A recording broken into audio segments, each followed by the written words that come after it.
To connect. Thank you. All right. So next we're returning to item 4B, the update on the residency grant programs. This item is being presented again. Thank you by Kara Mendoza, Christina Najarro, Lynn Larson, Sarah Barwani, and David DeGear. Also joining them are Andrew Brannigan and Kate Hirschbach from West Ed. This is an information item, and Ms. Mendoza, will you please pick us up where we left off yesterday? Indeed. Thank you so much, Commissioner Klatt.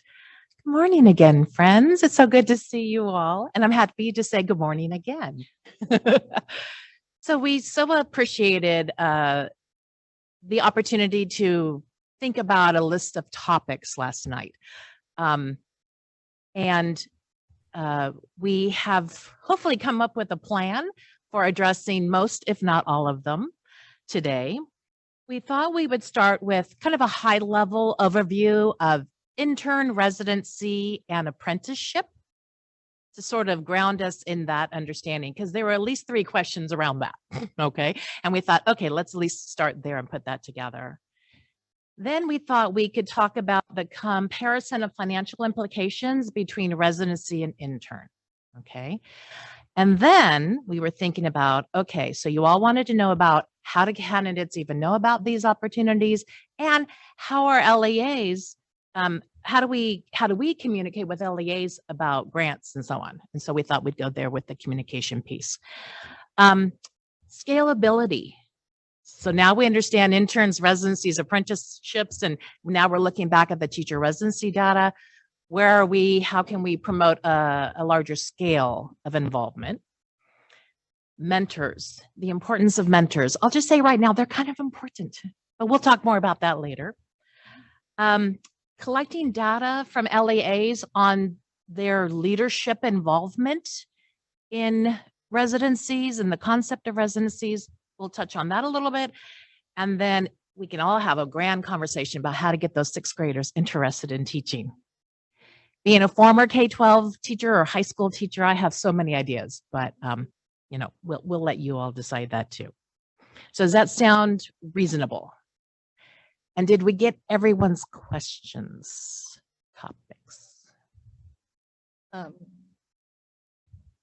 didn't get to ask this yesterday, but I know I've been asking Mr. DeGear. There's been a lot of questions around the counselor residency, and I know you'll probably have answers to that as well. We certainly will.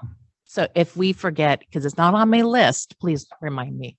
Okay, great. I did make a list yesterday, and you hit every single one of them. Awesome. So thank you. Awesome. And I just want to thank staff for responding. I know we gave you some work to do last night, so I appreciate that you went back so quickly and have gathered all this together for us. And I think, did you say there was another hand up? Oh, Commissioner Cruz.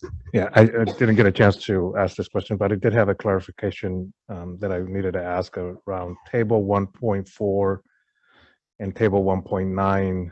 Table 1.4 has 317 as the end number for the total number of candidate or participants.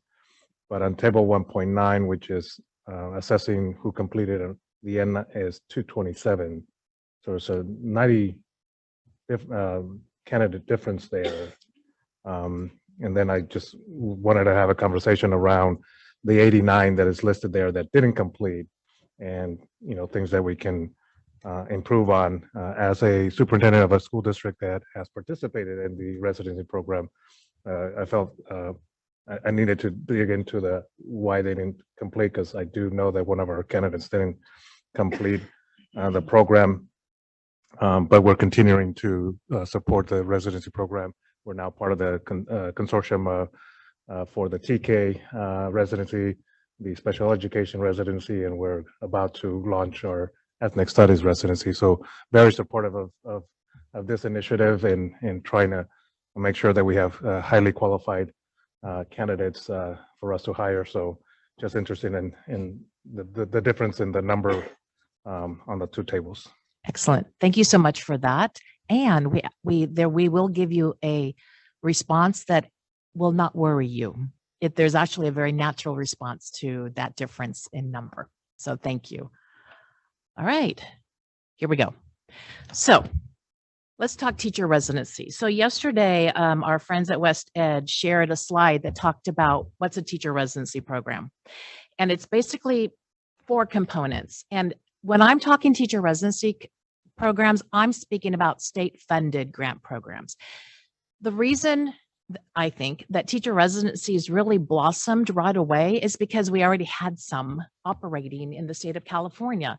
Many IHEs receive federal funding to start teacher residency programs. And then this particular state funding was for the local education agencies.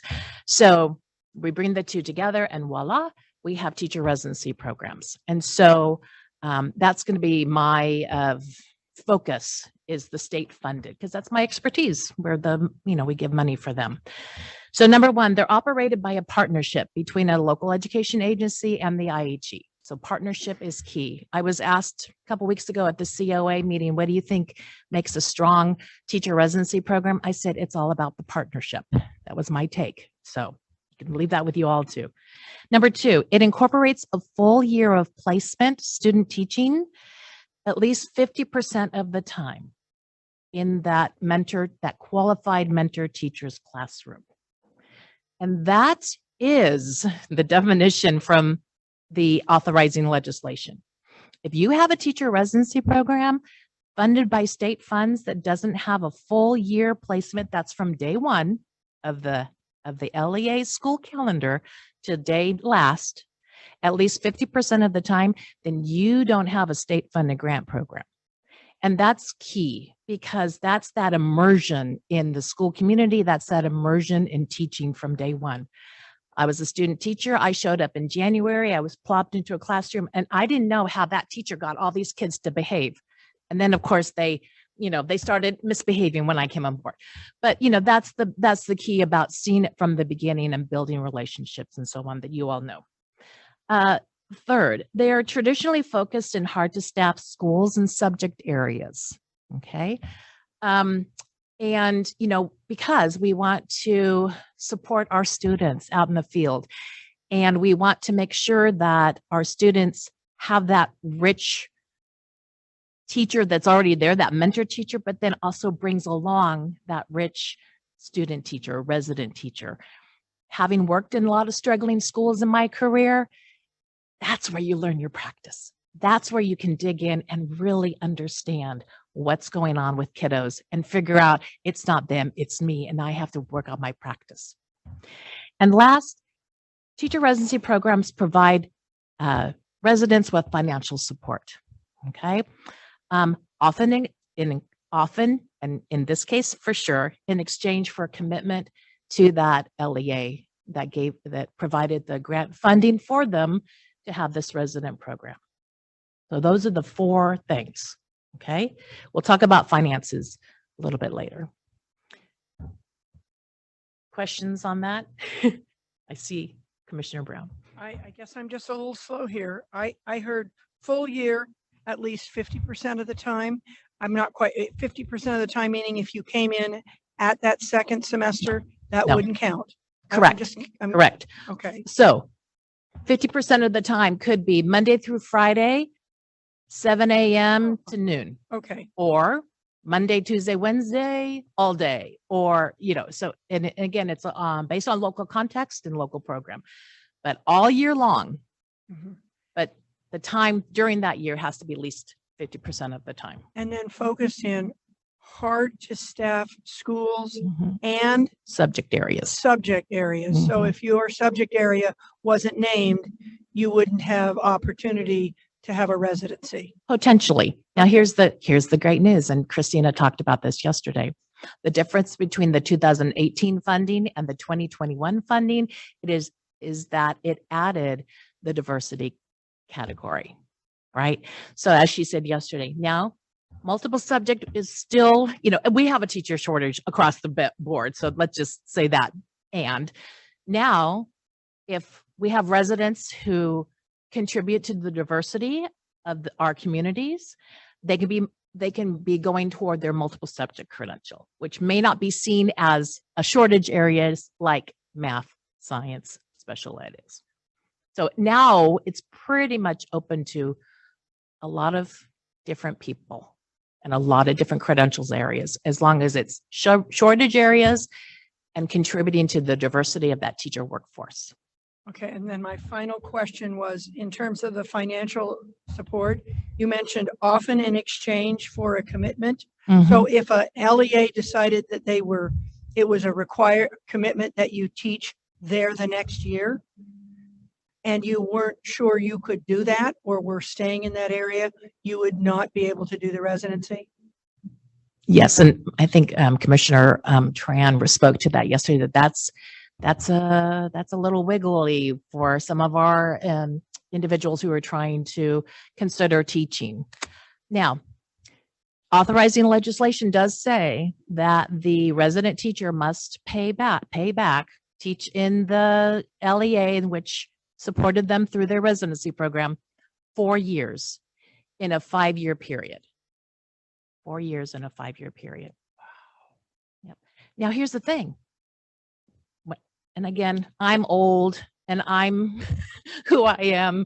But man, in 1986, if someone was going to say, I'll employ you for 4 years, I would have said, woohoo! But I know times are different. Okay. So that is a challenge for folks who are thinking, do I want to stay in this school district that long? It's not only do I want to, but there's a lot of other factors. And so it sounds like what it is it's a 4 or 5 year, 1 year loan that if you won't have to pay back if you work there for the next 4 years. There's a little feel about that feels uncomfortable in terms of almost like indentured. And so I'm just trying to get an understanding of the program and its advantages for both LEAs and IHEs that are trying to offer this to our students who are the next generation teachers. Indentured or partnership, it just kind of depends. I hear you. Yeah. I didn't mean to be harsh, but no worries. I didn't write the I'm just authorizing trying to- legislation. And It It may be helpful to note that the Golden State teacher grants also have a service requirement. And that if you don't meet the service requirement, you need to pay it back. I will add one more thing because Christina reminded me. Because many LEAs were like, whoa, in the beginning, some LEAs didn't read the authorizing legislation really closely. And when we all figured out, oh my goodness, we must hire, there were a lot of oh no's. So we did come out as a commission and said, look, the intent of the legislation is to get California teachers. So in the event you don't have room for this teacher, or somehow it's not a fit, or the teacher needs to move, we will count that. We will count that as long as you can find that teacher and or follow that and get some information that resident is still in California teaching. So we have tried to work with LEAs. That working with LEAs has brought on new challenges, but at least we're trying to be reasonable that if we have teachers in the state of California because of this residency program, more power to us. Thank you. And I think I saw some hands. So Commissioner De La Torre and then Commissioner Cruz, did you have your hand up? Oh, okay. Commissioner De La Torre? Yeah, my concern was about the paying it back. I don't mind that they would have to put in 4 years, but a lot of times teachers don't have that option and the district might release them or there's just no space for them. So in those situations, do those teachers have to pay it back? If the district releases them, it's the district's responsibility to pay the money back. Not the. So if there's not a position available for that teacher is resolved of that. Yeah. And quite honestly, in our experience, I would say, Christina can correct me if I'm wrong, most of the districts are just they're just paying it back. Okay. We did that.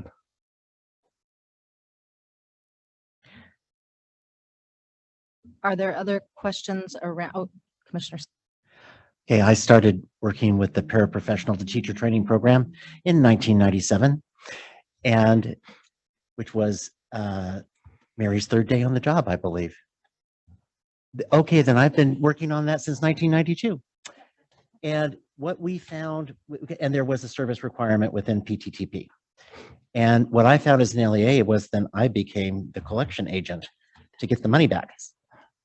which was not a fun position to No. be in, because I had people who couldn't complete their credential because they got pregnant in the middle of it, or they had a parent with cancer, or I even had a case of pugilistic dementia that precluded them from completing the program. So my question is, what happens when, through no fault of their own, although I suppose getting pregnant could be your own fault, what do you do in those cases? That would be up to the local education agency. If they really, it's their program, they would make those determinations. We don't take any money back from residents, for example. That's all in the purview of that partnership in that program. And I think Executive Director Sandy, you wanted to make a comment? Commissioners, I just wanted to do a quick time check because this is feeling like a study session. And that's great. And I think you want to have it, and we want to have it with you. I just want to alert you to the rest of the agenda.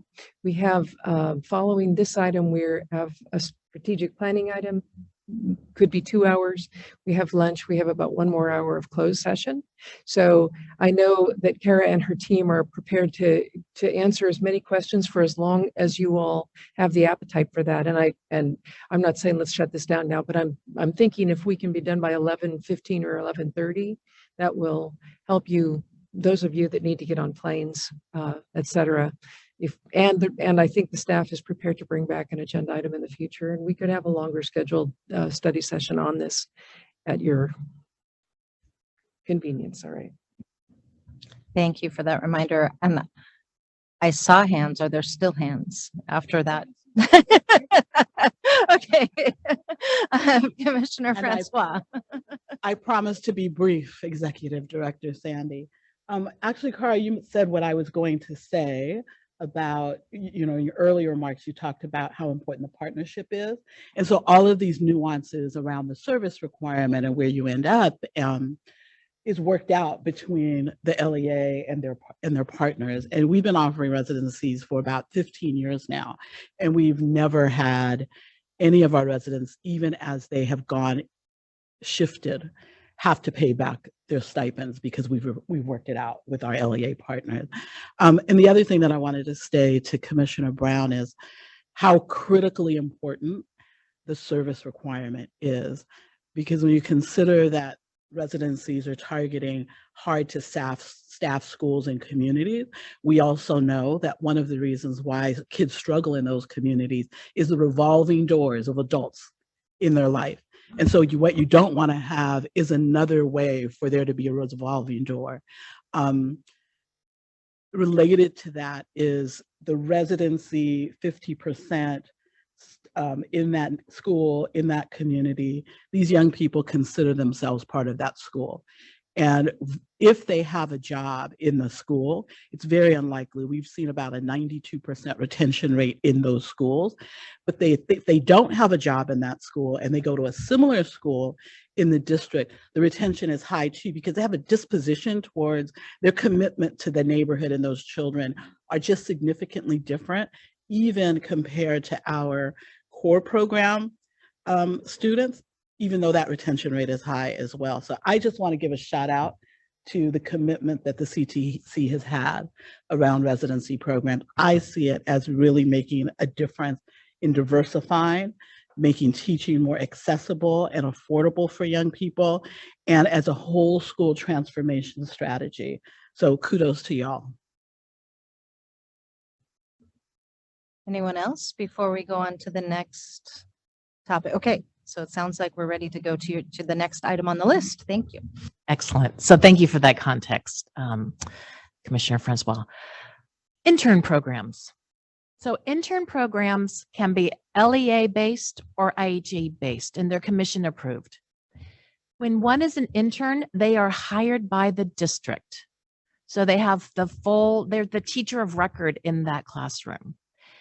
They are not in a mentor teacher's classroom, right? They are on their own doing their thing. When I say on their own, they do have mentor supports, but not in the same way that a resident does, clearly. They have supports from their program and supports from their schools-based mentor. and they are the person in the room. They have full salary and benefits based on, again, the local context and the starting salaries in the LEAs. And that's the biggest difference between, in my mind, between intern and residency. My boss, David DeGear, would like to talk a little bit about the up and coming apprenticeship model. So apprenticeships are based on the idea of you can earn while you learn. And it's a structured program where by completing some learning, you get to a place, whether you get a certificate or some kind of recognition, that your salary goes up. So there is a state working group that met for the first time last week. And on that work group with me is Commissioner Pavry, Chief Deputy State Superintendent Mary Nicely, our colleague Adam Abraham from CTA, and many others. And so what we're going to be looking at is how does an apprenticeship model, which we typically know of from the trades, how does that fit in teaching? And we see initially that it probably makes most sense with apprenticeships, with residencies, because it's the structure that residents are already getting paid for their work. But we'll also be looking at whether or not apprenticeships would fit with internship programs and with traditional student teaching. So we have a lot to learn about apprenticeships because there are requirements at the federal level, there are requirements at the state level, but the overall goal is to create affordable, paid, high-quality pathways for anyone who's interested in becoming a teacher in California. And because of the federal and state approval, there are federal and state funds available, whereas our grants in education typically are one-time or time limited. The money available for workforce development and apprenticeships has bipartisan support and seems to be there all the time. Commissioner Brown? I'm back in. Early childhood has an apprenticeship program, and I'd like to volunteer my field's interest in participating, so that as early childhood gets involved in public education more, they're informed along the way. And yes, we know a lot about apprenticeships in terms of putting together both the knowledge and paid experience that then increases in salary and skill set over a 2, sometimes 3-year period. Yep. So just throwing my hat in the ring for that. And we've got a pretty robust early childhood workforce working on that, which I know is often at the lower division level, but is still teacher. Right. And the California Labor Agency and the Department for Industrial Relations are leading this work. That was the first thing I flagged for them, was we already have some in education and teaching. So we will be looking at those models. Okay, Chair Grant-O'Shire?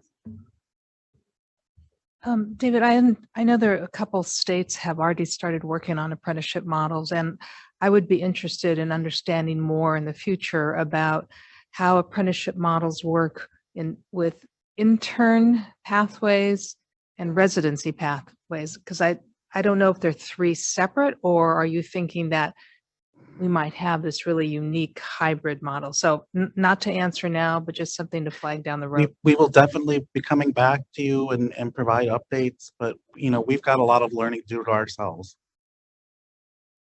Other questions? Yes, Commissioner White-Smith. I just wanted to, and you don't have to answer now, just find out who the representatives for AICCU institutions are on the committee. Because I know, like, even with the residencies, there's specific things that are particular to the privates that, could be helpful as these are rolled out. So just wanted to add that. Sure, I'll get back to you on that. And Superintendent Thurman? Thank you. You mentioned that the work group, and as the chair points out, many states have already implemented this. And you made the analogy, not that it's the same type of work, but you made the analogy that there's a very robust history of apprenticeship training programs in other sectors, the building trades, for example. So I'm really interested in what is the sort of purview of the work group, meaning what are you studying And what is the to-do that's supposed to happen? Are you all to make a recommendation to the legislature? Will it be a report? And what do you think will be different as a result of the study, given that there is already such rich history around apprenticeship programs? So the goals of the work group are to actually launch some 2 to 3 pilots around the state of apprenticeships. And that will mean working with a couple of districts. Some districts have already gone down that road a little bit, but ultimately we need to get someone in the state to basically be the sponsor for teacher apprenticeships. In some states, that is a labor organizations. In other states, it's an state education agency. So, it could be CDE, it could be the commission, it could be CTA. We have to figure out who's going to take responsibility and really kind of lead the work, be the kind of the core for anyone who's wanting to create an apprenticeship for teachers. That's who they work through. And that's the group that would get the federal approval, get the state approval. So then based on these pilots, we want to learn what works, what doesn't, and put together a toolkit. And then try to create some kind of communication so that we can let districts and prep programs know that this is an option. This is a sustainable way to provide funding for people who want to become teachers, and here are some ways to do it. Thanks for that. And just given that, what is the timeline for the pilot? Meaning, could someone be an apprentice, assuming you found the sponsor and you found districts that want to participate, could someone be an apprentice teacher, say, hypothetically, as soon as this fall? And is the funding already available to see these pilots? So there is funding available. Funding was obtained from some the philanthropic foundations to fund not only the work of this working group, but also for the pilots. And yes, they have a very ambitious timeline that by the end of this calendar year, we will have pilots up and running. Well, if CTC wanted to sponsor it, we defer to them, but we would be interested in that conversation as well at the California Department of Education. Thank you. Yep. Other questions or comments about the apprenticeship or the intern models? Yes, student liaison Tran. What exactly is Oh, that? I'm sorry. I'm sorry. I had student liaison Tran, I think, had their hand up first, but Commissioner Simmons, you will be next. Yeah, I really appreciate, I'm really excited by this apprenticeship model. I think to imagine me as a student teacher in my program now, basically the apprentice model from my point of view would be what I'm doing now, but I'm being paid by the LEAs, the districts that I'm working for no pay. So on top of that, yeah, being paid for my labor. So I think the idea of apprenticeship model is really promising, and I'm super excited about it. It was so hard to sleep of thinking of the idea of apprenticeship model, and I am I'm just a huge proponent of just apprenticeship in general and in any working field in any industry.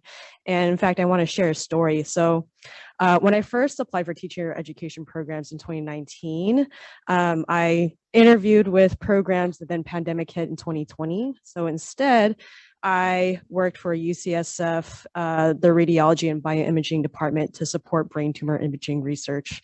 Since I was in big pharmaceutical before, I had to be laid off by Genentech, which I was hired before, and then hired at UCSF. And in that role, I had to grow brain tissue, which is a common lab procedure. But since I was an environmental chemistry degree, I never took any biochemistry or microbiology lab classes. And turns out I didn't need to because I learned it on the job. And what would have taken 3 months to learn in a university lab course, I learned within a few weeks. And I learned it within an authentic context, and I was paid to learn. So it's just good teaching and learning to be in an apprenticeship model. And I believe that this apprenticeship model should be applied to teaching because we are apprentices of in teaching. So even when student teachers are mostly observing class, they're still offering critical support to students in the classroom. This labor should be recognized through compensation via an apprenticeship, for which we apprentice teachers. So I think my questions would be, again, we're pretty clear of what beginning teachers want. We want support and mentorship, and we want financial stability. So I'm like wondering whether or not there should be enough differentiation between these different pathways. If these are the core needs and wants of what teacher candidates want, is there enough differentiation between the internship pathway versus teacher candidate versus this apprenticeship model, when the staff and resources for teaching teacher candidates is there? So being able to parse whether there is a choice or whether there's unneeded redundancy in terms of these needs. So I think being really critical of like what is needed and how can we use our existing resources. So I'm like wondering, I see that there's like a pilot group to create these teacher apprenticeship programs. Would it be feasible instead to already access the teacher education programs or these existing pathways and staff who are already doing this work for teaching educator candidates, and supporting them with these federal funds to either rearrange to making sure that they follow what is needed for these apprenticeship programs to be recognized? Yeah, those are my questions. So that is exactly where we're going to start, is with existing programs. This is not going to be some, because someone did ask me, is this going to be some kind of shortcut alternative pathway to getting a credential? No, it's not. You have to be part of an approved preparation program. And so we're going to be learning how apprenticeships could be laid upon either residency or an internship or perhaps even student teaching. Thank you. And Commissioner Simmons, I know I didn't want to forget. Okay. I looked up some ed code. Under 44885.5, interns are probationary employees. And under 45256B4 and 45103B2, apprentices cannot be classified employees. So how do they pay apprentices? And what status do they have in terms of employment? Those are great questions. And on top of that, who pays them? Where does the money come from? So, these are all things that we're going to be, as the state working group, working our way through, learning from what the other states are doing and see what makes sense for California. Yes, Commissioner Davis. I'd like to add a caveat to that. Given their status as either classified or certificated employee at an LEA, would they have rights to join the association that represents those bargaining units? So this might be a good reason why CTA might want to take the lead. And Commissioner Brown, did you want to?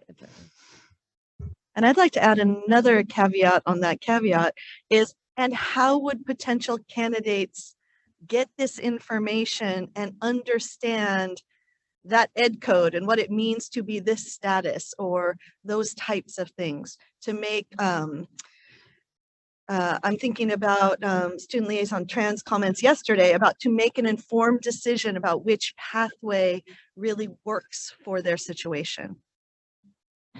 Yes, Commissioner Cruz. I would just say that we are already paying interns, at least social worker interns. We pay them a stipend when they're performing their internship program within our school district, and they're not necessarily employees, but we pay them through the stipend process. So there's already structures and in place for other internship programs that they do get compensation for. Yes, Commissioner De La Torre and then Commissioner Brown. I think it goes beyond just compensation because I was a district intern. And so I was compensated, paid as a teacher, but I also started my seniority and I was paying into my retirement. So I think looking long term, and that's the reason I chose to become a district intern because I wouldn't have been able to become a teacher if I didn't get paid. So I didn't realize that some teachers were working and not getting paid. I don't know how they do it. I wouldn't have done it. I couldn't have. It would have been impossible. So I think it's important to make that informed decision, but that was what enticed me to become a district intern is my union told me, you'll have seniority, you'll be on the pay scale with teachers. You'll start day one as a certificated teacher. But I did have to commit to 5 years at the district. I've been there over 30, so that wasn't a problem. But I also saw I was placed at a school that needed teachers, and that school became a flagship school of the district because that school now has the most board certified teachers of all the schools in LAUSD. And so moving from a low performing school to a very successful school, it shows that it pays to invest in your capital, your teachers.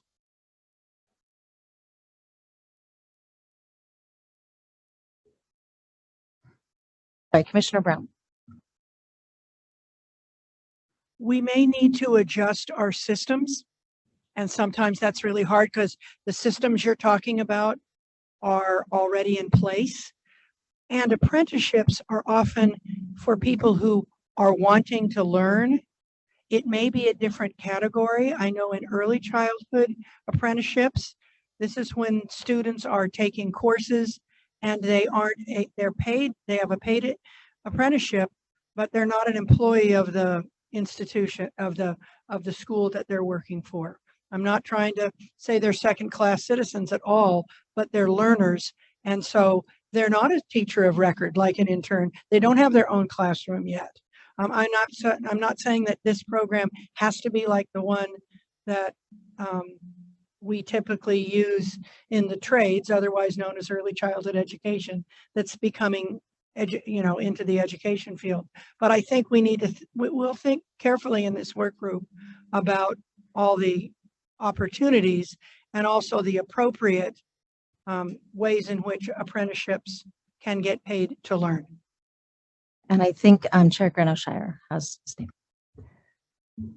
So I'm feeling the pain of being chair of this group. And I just want to share that with all of you colleagues.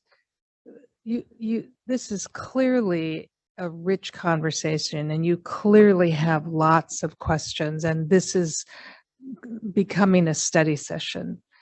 And so I'm being mindful of the time, and I'm sorry to have to do that, but that's part of my role as chair.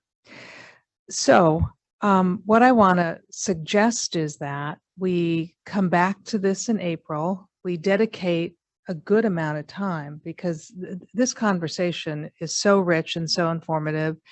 And it's reminding me of a conversation that another statewide group is having, the collaborative work group that is looking at the teacher shortage. We're asking exactly the same kinds of questions. So mindful of time, I'm wondering if we could postpone this to April, ask the staff to come back again, and you've heard some more questions were raised that the commissioners are interested in learning about, and dedicate time on the agenda. Would that be okay? Actually, this was an information item, so I think, Karen? I agree, Chair, and wondered if we could just simply answer Commissioner Cruz's question, because that's relative to the agenda and it's an easy answer with your permission. And then I think you don't need a motion. Yeah. Oh, you can if you want. Okay, I will take this one. So the 89 residents that did not complete programs, only one of those 89 actually dropped out of the residency program completely. The other 88, about 30% of them were in an 18-month program. so they couldn't have completed within the one academic year. The other big bulk is 43% approximately that didn't pass multiple exams, including CSET, RICA, or TPA, that depending on their enrollment time in the program, they were either able to be recommended for a preliminary credential or not because of passing or not passing those tests. And those people are still being supported by their preparation programs. They are just being, held on to and will be recommended when they're ready to be.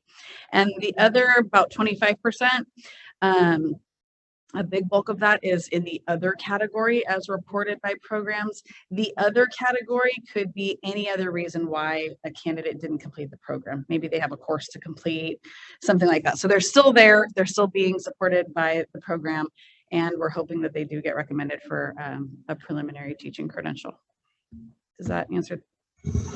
Yeah, that answered one part of the question, and thank you for the clarification that they are still being supported, right? Because these are folks that already said they wanted to be in the profession. They went through the program, and for whatever reason, didn't complete. So wanting to make sure that we don't lose them, and so I appreciate that they're still being supported in that way. The only part of the question that is still not clear to me is the difference between the 317 and 227, because the 227 is, you're saying out of the 227, these were the ones that completed and didn't complete. But in table 1.4, there's 317 candidates. So we lost 90 between 1.4 and 1.9. If I'm understanding the tables correctly. So I would just want to make sure. Christina, I can right, so speak. Okay, go ahead. I can speak to this if it's helpful. So a lot of 90 residents started their training after January 1st. They started in the spring, so they wouldn't have time to have finished but by the time of data collection. So that's why there's a 90 resident drop between the 317 and the 227. Okay, thank you. I just want to make sure that I was understanding the tables correctly and the end number was different. And I think Superintendent Thurman, did you, and then Commissioner Hartwig. Thank you. I'd like to support the chair's push to, have a fuller conversation in April. But Madam Chair, I'd like to ask if we can also ask the staff to come back with something very specific at that time. That would look like an action plan, recommendations for what action would look like, whether the CTC took it or another state agency took it. But I think we all know that there are these pathways that someone can get on, and but we have seen, and we're talking about what the barriers are.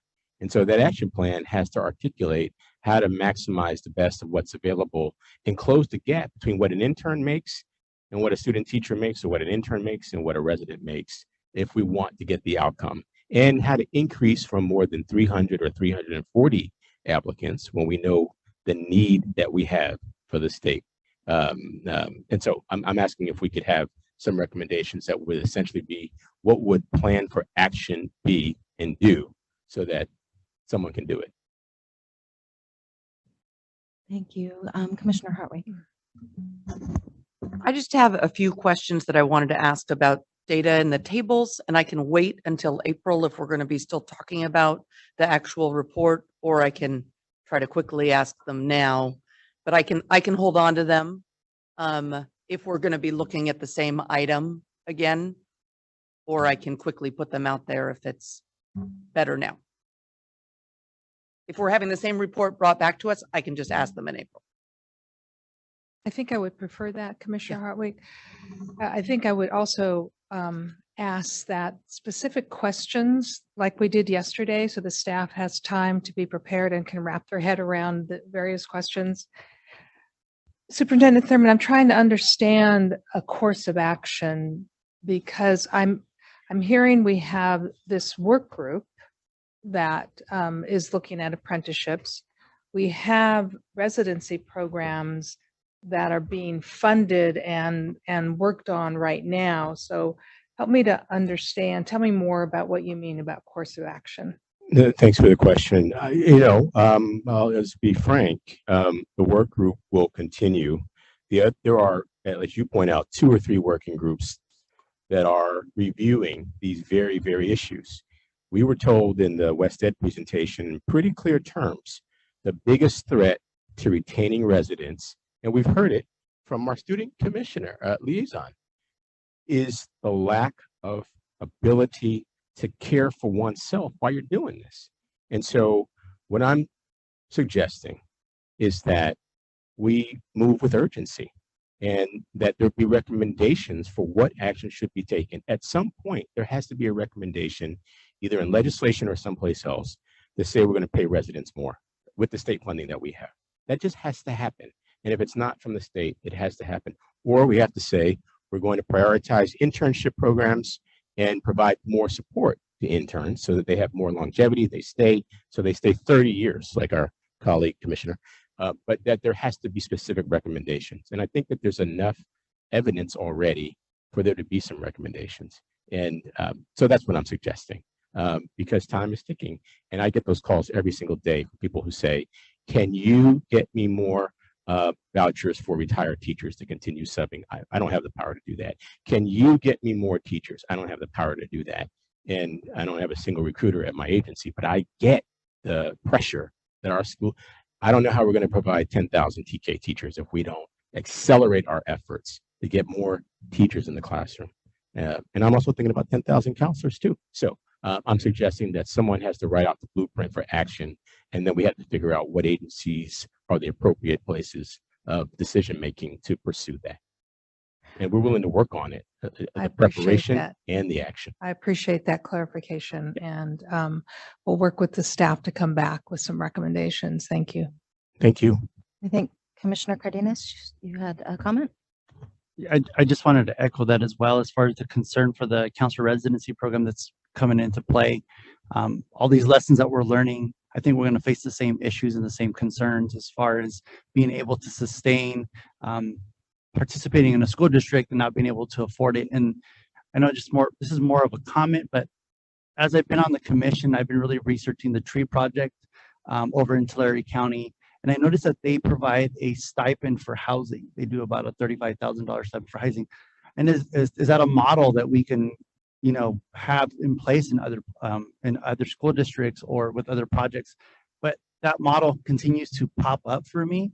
And is there any way that we can incorporate some of those best practices, and I'm sure we are, into what we're going to implement? And I think what's also going to help us is that technical assistance center, right? And that's because it's going to provide that outreach, it's going to provide that recruitment, it's going to provide the different opportunities that exist. And along with that, are we going to tap into the career technical education space? And I feel like we are through the apprenticeships, because that already exists.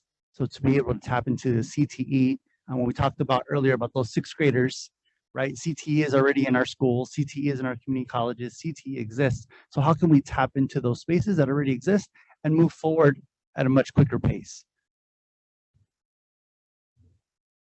Thank you.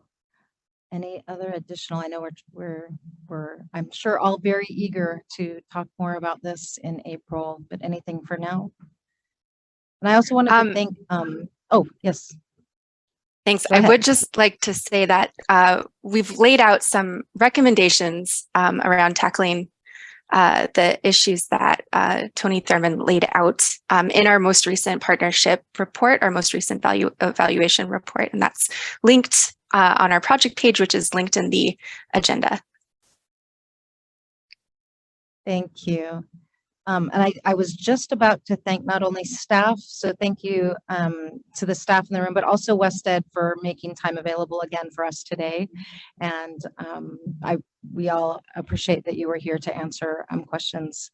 And we, again, I think everyone looks very forward to April to discuss this more. I think, though, having no additional items, I'm just double checking I didn't miss anyone. I now adjourn the Educator Preparation Committee. Thank you. Thank you, Commissioner Klatt. Let me add my gratitude to the staff and to our West Ed colleagues for this agenda item that, as you have seen, has engendered rich discussion, and that we will continue this in April. So colleagues, this is what I'd like to propose. We have our colleagues from Glenn Price Group here to begin our strategic planning session. So can I reconvene the general session and then propose our lunch plans, Executive Director Sandy? Okay, so I will now reconvene the general session, and we're going to move to item 1H on strategic planning. But what I want to suggest is that we go get our lunches, bring them back in the room, and have a working lunch. You'll recall we said the strategic planning discussion, we've allotted about 2 hours. And then after that, move into closed session, which is about an hour, which should get people out of here 3-ish, 3:30 to get planes. Does that sound like a plan? Okay, so it's 11:25. Could I ask that you return with your lunch at 11:45? Is that reasonable? More or less? More or less, and then we will begin the strategic planning. And I want to thank you again. I'm going to take the privilege of being your chair. I said in my opening comments that unless you have a reason to come before the commission, you do not understand the kinds of conversations that we have. And this morning's conversation around teacher residency is just representative of that. So thank you for your deep thinking on this, your deep commitment, and let's go get lunch. Good afternoon, colleagues. I think we're going to go ahead and start. I think I already reconvened the general session. So we will move to item 1H, strategic planning update. Amy Rising and Caitlin Vacareza and Aaron Price from the Glenn Price Group will present this item. And I apologize to the public for us eating, but we are trying to be efficient this afternoon. So thank you. Ms. Rising, will you please begin? Yes, thank you very much, and good afternoon, commissioners. Staff and consultants from the Glenn Price Group will present draft components of the strategic plan developed in response to the December 2022 commission meeting, and we will identify next steps in the strategic planning process in this item. So for a little bit of background, the commission is developing, as you know, a new strategic plan that will set the future direction of its work. The plan will reinforce the commission's mandate, which is provided for you in attachment A, and will draw from the planning activities completed primarily in the years of 2022 and 2021. And the final plan will guide the development of our annual targets for work and internal plans to accomplish that work. Commission staff have engaged the Glenn Price Group to facilitate the process for us between the months of October and April of 2023, coming up quickly. And we have been quite lucky to have them along with us and happy to have them back with us in person and online today.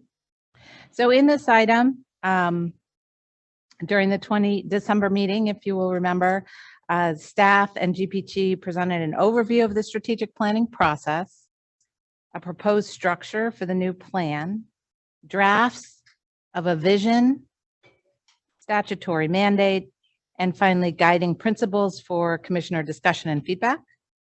And then following this meeting, GPG worked with commission staff, the leadership of the commission, and worked to incorporate commissioner feedback as well on draft plan components.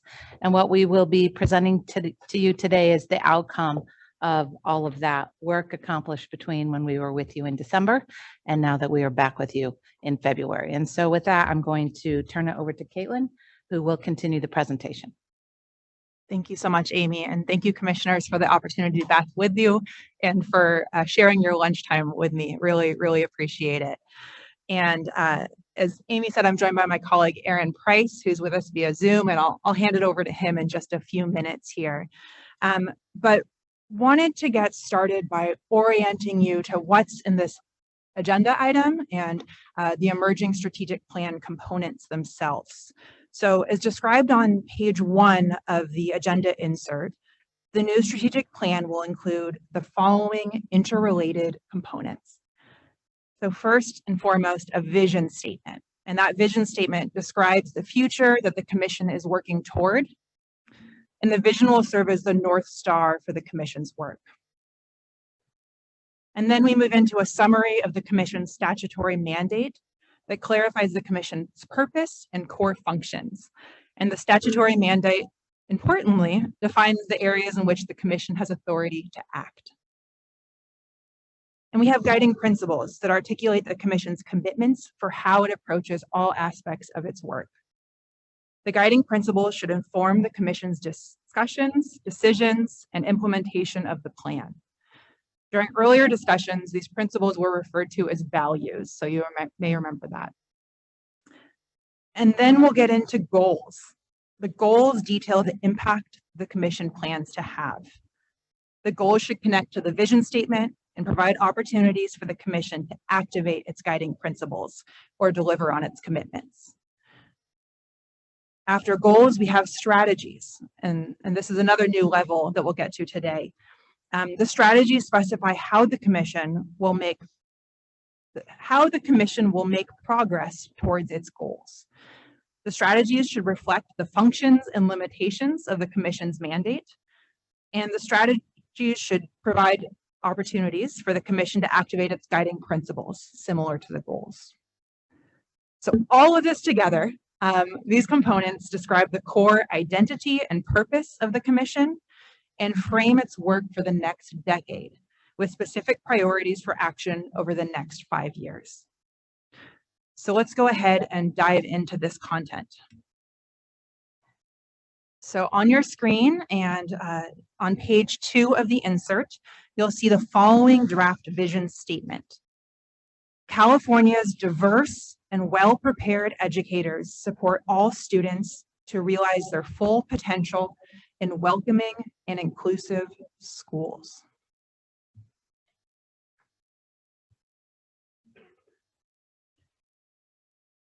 Next, you'll see the statutory mandate, and the summary of the statutory mandate describes the Commission's primary responsibilities as framed in statute, which include, first, educator preparation, including setting rigorous standards for the preparation of the educator workforce, accrediting educator preparation programs to ensure quality, and developing and maintaining performance assessments and examinations to ensure teacher and leader readiness to begin professional practice.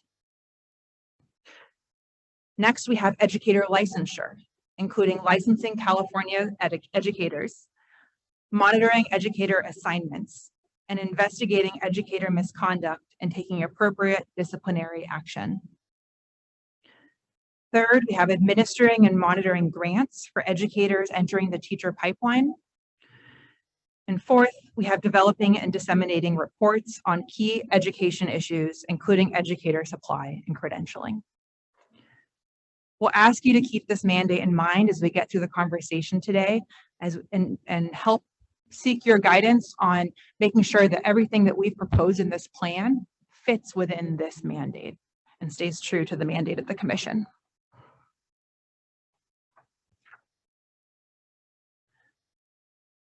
Then we get into the draft guiding principles. The guiding principles help us describe how we approach this work.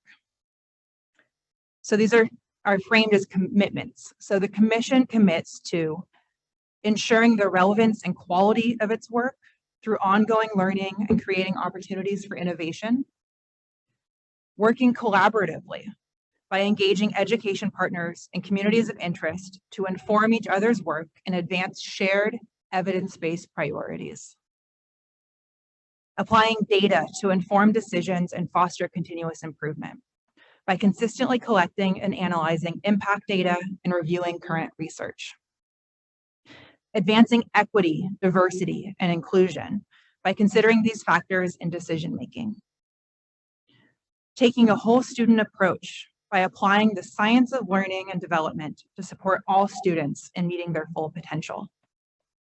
And last but not least, ensuring the safety and well-being of all students and educators by upholding high standards of professional conduct. So with that, I'm going to hand it over to my colleague, GPG President Erin Price, who will walk us through the goals and strategies. Take it away, Erin. Thanks, Caitlin. Good afternoon, everybody. So as Caitlin mentioned we're kind of getting into some additional detail here as we frame up the specific impacts the commission is planning to have as goals, and kind of the big ways, the major ways that the commission is planning to make progress on those goals, ultimately in service of moving toward the vision statement, the draft of which Caitlin shared a little bit earlier. To organize the goals, we have 3 areas right now, as you can see on the screen and in the agenda item insert. First, thinking about entrance into the education profession. Second, professional licensure. And then third, an area on continuous improvement of this work. So let's go ahead and talk through the goals in each of these areas. And I think just reiterating what Caitlin had shared, that we want to be mindful of the commission's statutory mandate in what is possible for the type of strategies that the commission can be taking on. And we also want to be mindful of ensuring that there are sufficient opportunities in this work for the commission to really make good on those commitments that we have framed in the guiding principles. So as we think about entrance into the education profession, 4 goals here. First, educator preparation programs hold candidates to high standards and adequately prepare them to support students from all backgrounds in culturally sustainable and responsive, equitable, inclusive, and safe environments. And how are we thinking about achieving that goal? Through a few strategies: setting and upholding rigorous standards for educator preparation programs, collaboratively develop educator performance assessments that are embedded in and support clinically rich educator preparation, and continue to evaluate and to strengthen the accreditation system. The next couple of goals have some shared strategies, so we'll take them together here. Second, prospective educators have multiple pathways to explore and access a career in education and advance in the profession. And California's educators reflect the diversity of the students they serve. And the shared strategies for making progress on both of those goals: administer grant programs that expand pathways to credentialing, make the credentialing process more accessible, and eliminate unnecessary barriers for prospective educators, and provide clear information and guidance about how to enter and advance in the education profession. An example of a way to advance being through national board certification.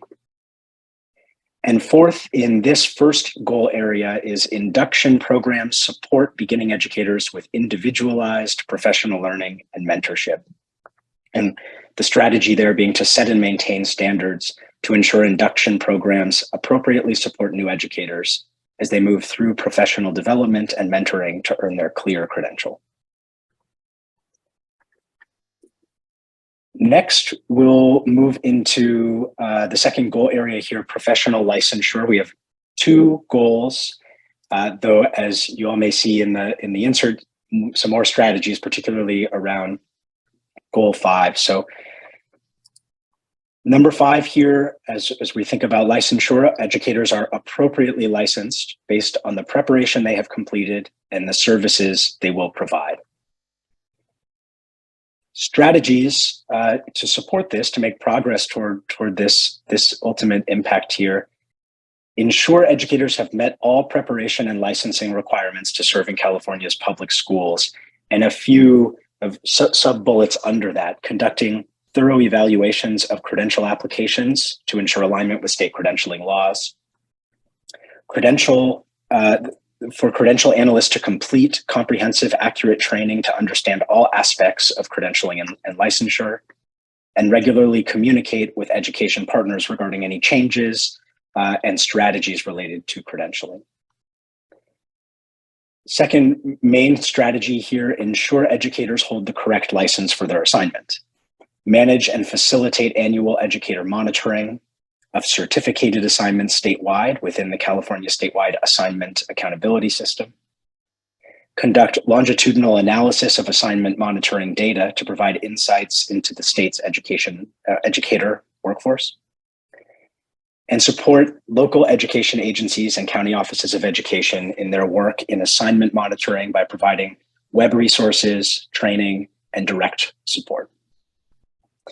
A couple other strategies here: collaborate with the California Department of Education for federal educator reporting requirements, and conduct regular review of licensing examinations to maintain validity and reliability.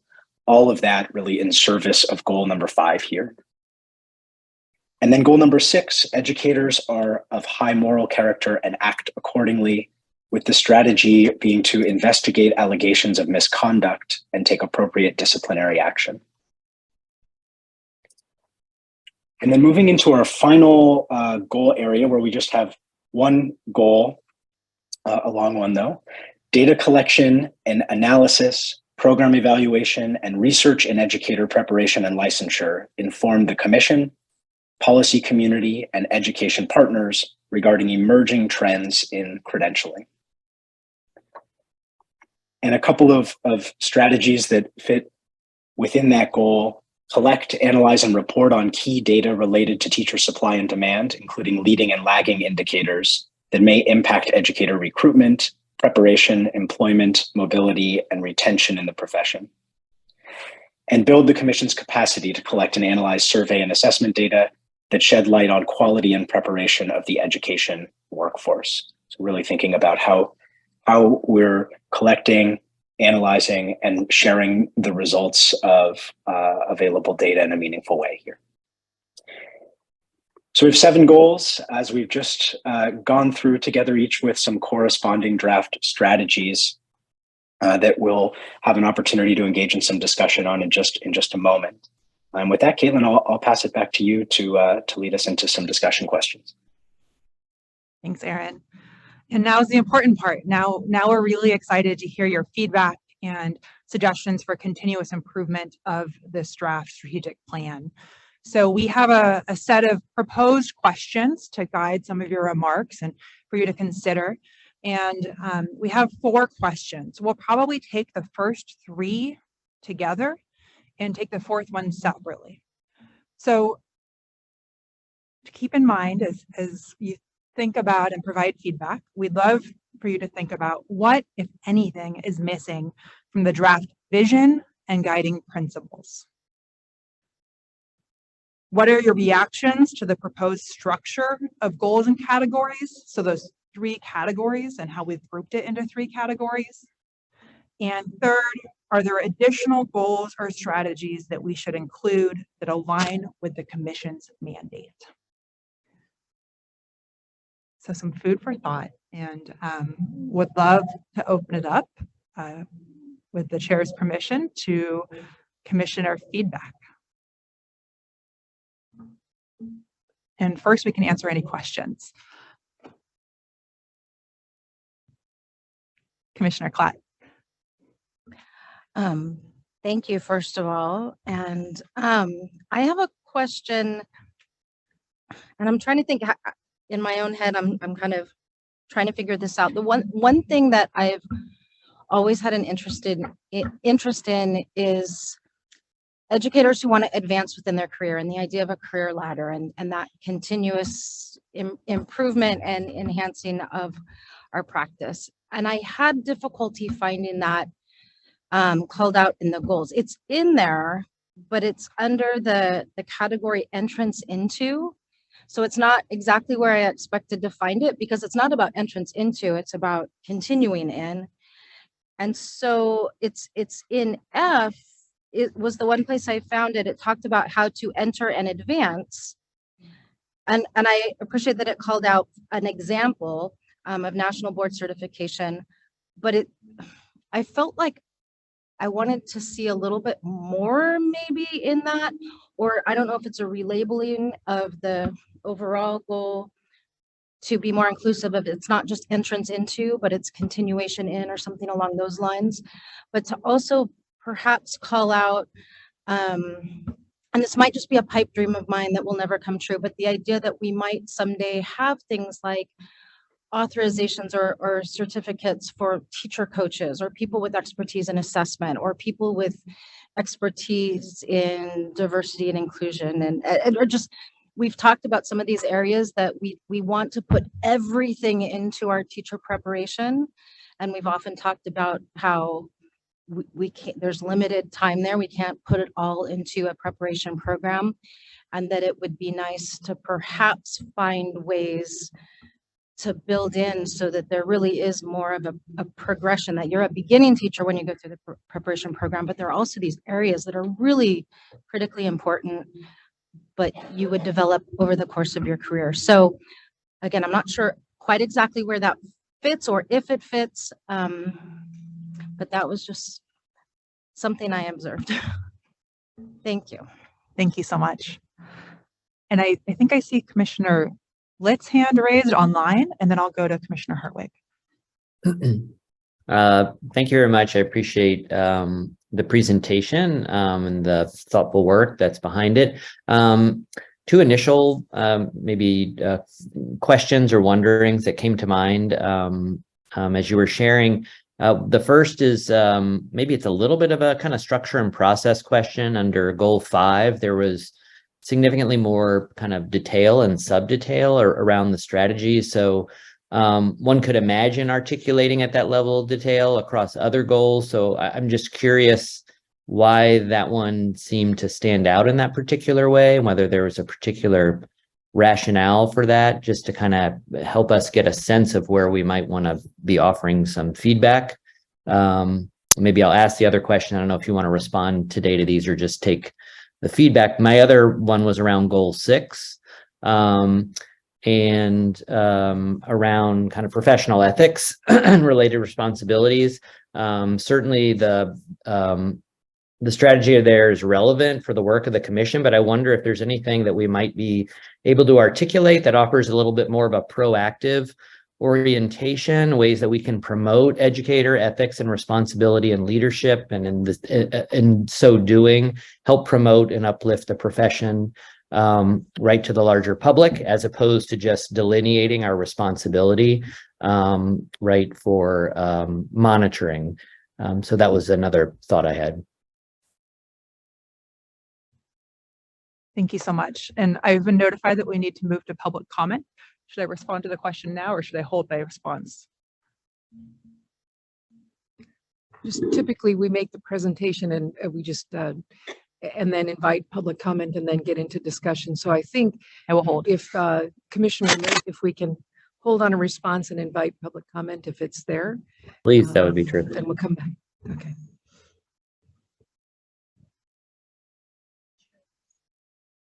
Okay, we'd like to call Aaron Giddens to the table, please.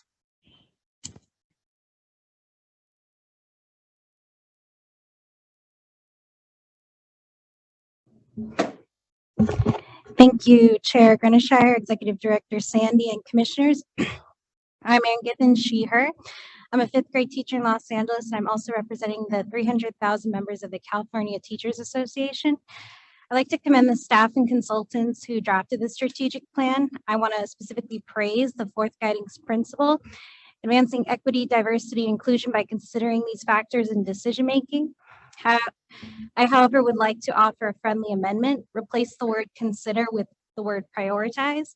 I think that would be a better reflection of this commission's values and their commitment to having all students succeed. Thank you.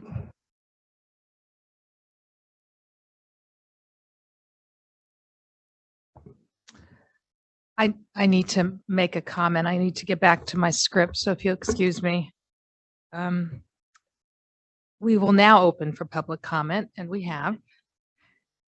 If there are members of the public that would like to give a presentation, please notify the meeting moderator by submitting a request card or clicking on the raise hand icon if participating through Zoom, or pressing *9 if participating by phone. I know that's like a new chair mistake. I hope you'll give me some grace with that. Recording secretary, are there any public comments? Yes, we have Harold Acord, please.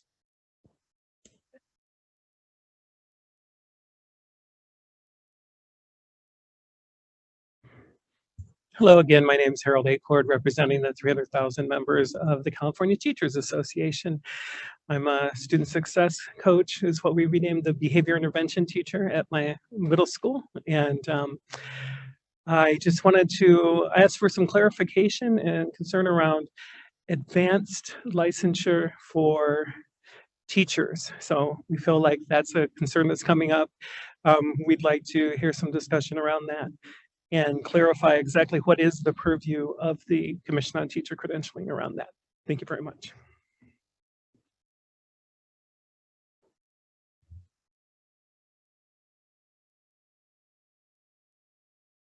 Additional request for public comment. Thank you. The public comment period for this item is now closed. Commissioners, do you have any comments? Questions or comments? Yeah.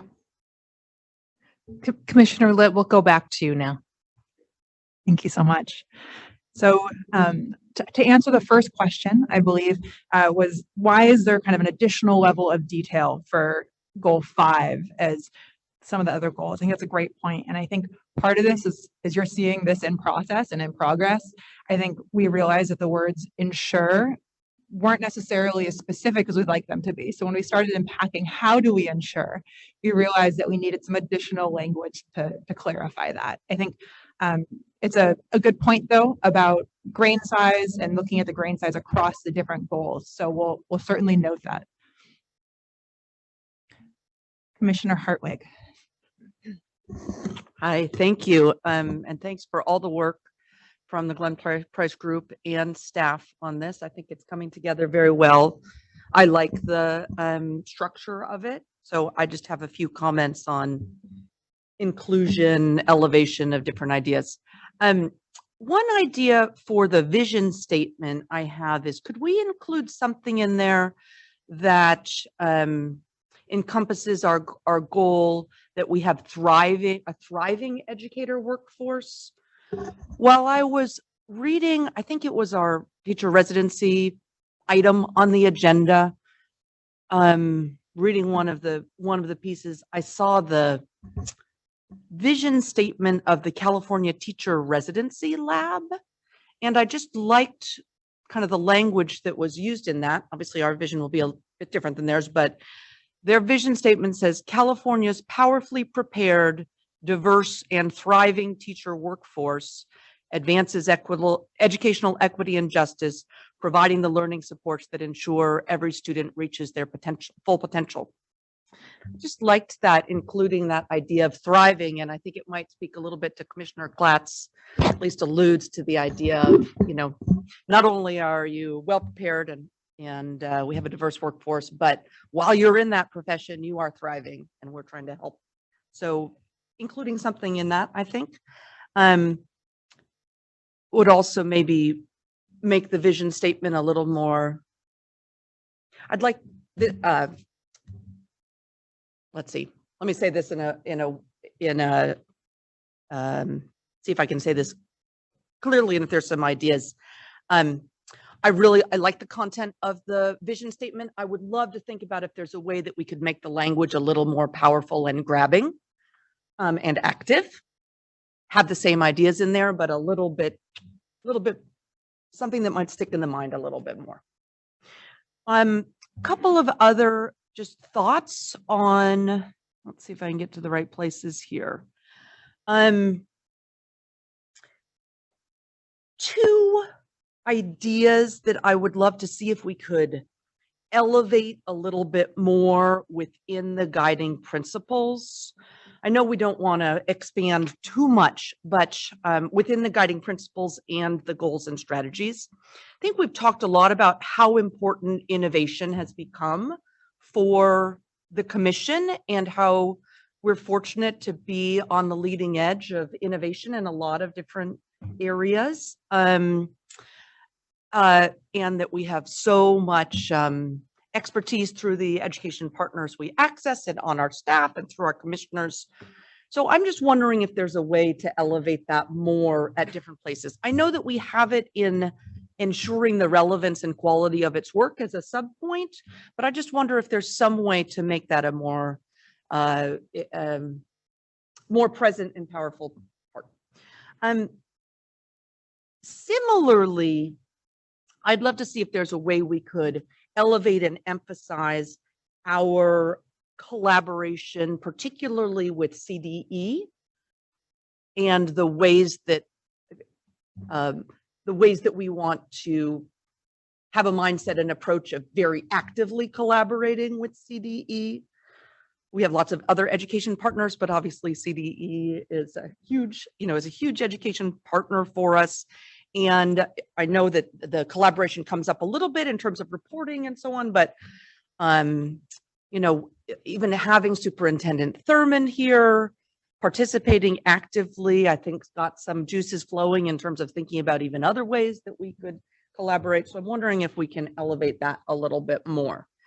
And one other idea in the guiding principles. Now, let me see if I can find where this might be. This might be included within one of these, but I wonder if we could include the idea of the advocacy work that we do on behalf of children and the educator workforce and the welfare of schools. That is an important part of our guiding principles as well. I know that we have people constantly advocating through the legislature. So maybe that could be included within the working collaboratively, advocating together. But I think, to me, that's an important part of what we do as well. Obviously within the lanes of things that it's appropriate for us to advocate for, but I see that the voice of the commission and the agency is an important advocacy voice vis-a-vis funding, vis-a-vis new ideas, et cetera. And then I have one just small little nit, which is under the, let's see, goal 6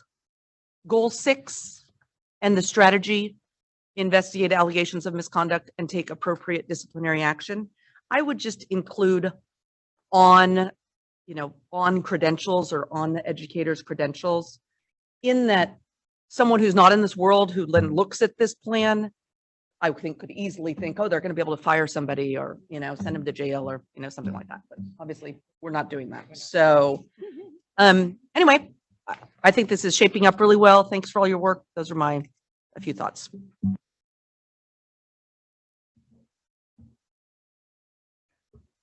So Caitlin, you may have said this at the beginning. I just want to emphasize for the commissioners that the purpose of this conversation is to hear this feedback and then ask the staff and GPG to come back to us with what they've heard, refine it, make it crystal clear what the work of our strategic plan is within our lanes. I want to keep emphasizing that within our lanes as defined by statute.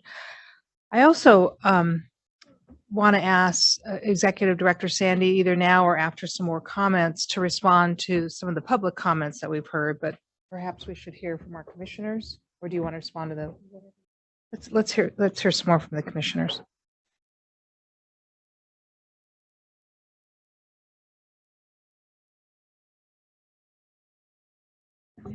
Thank you, Madam Chair. So I would like to also mention that something about the document, like where it talked about advance the profession, it was in the entrance into the education profession, but it seems like advancing, and you gave the example national board, doesn't really seem to fit into the entrance. And also in agreement with my colleagues from CTA, the thing about advance, I think if we focus more on the continuum of the teaching profession, instead of just thinking of it as advancement, there's a continuum. I think that falls in line more with what actually happens with practitioners. So we teachers are in a continuum of our development, and that it's not necessarily linear, but it does advance. So maybe looking at it that way, instead of calling it advance, include something about the continuum. And for reference, I would say, sorry, there's a continuum that the national board has that goes from pre-service teacher to novice teacher, through professional teacher, board certified teacher, and an educational leader. So those categories. Thank you. My comments are under goal 5, but it falls on page 4. So I believe it is letter I. The sentence reads, ensure educators hold the correct license for their assignment.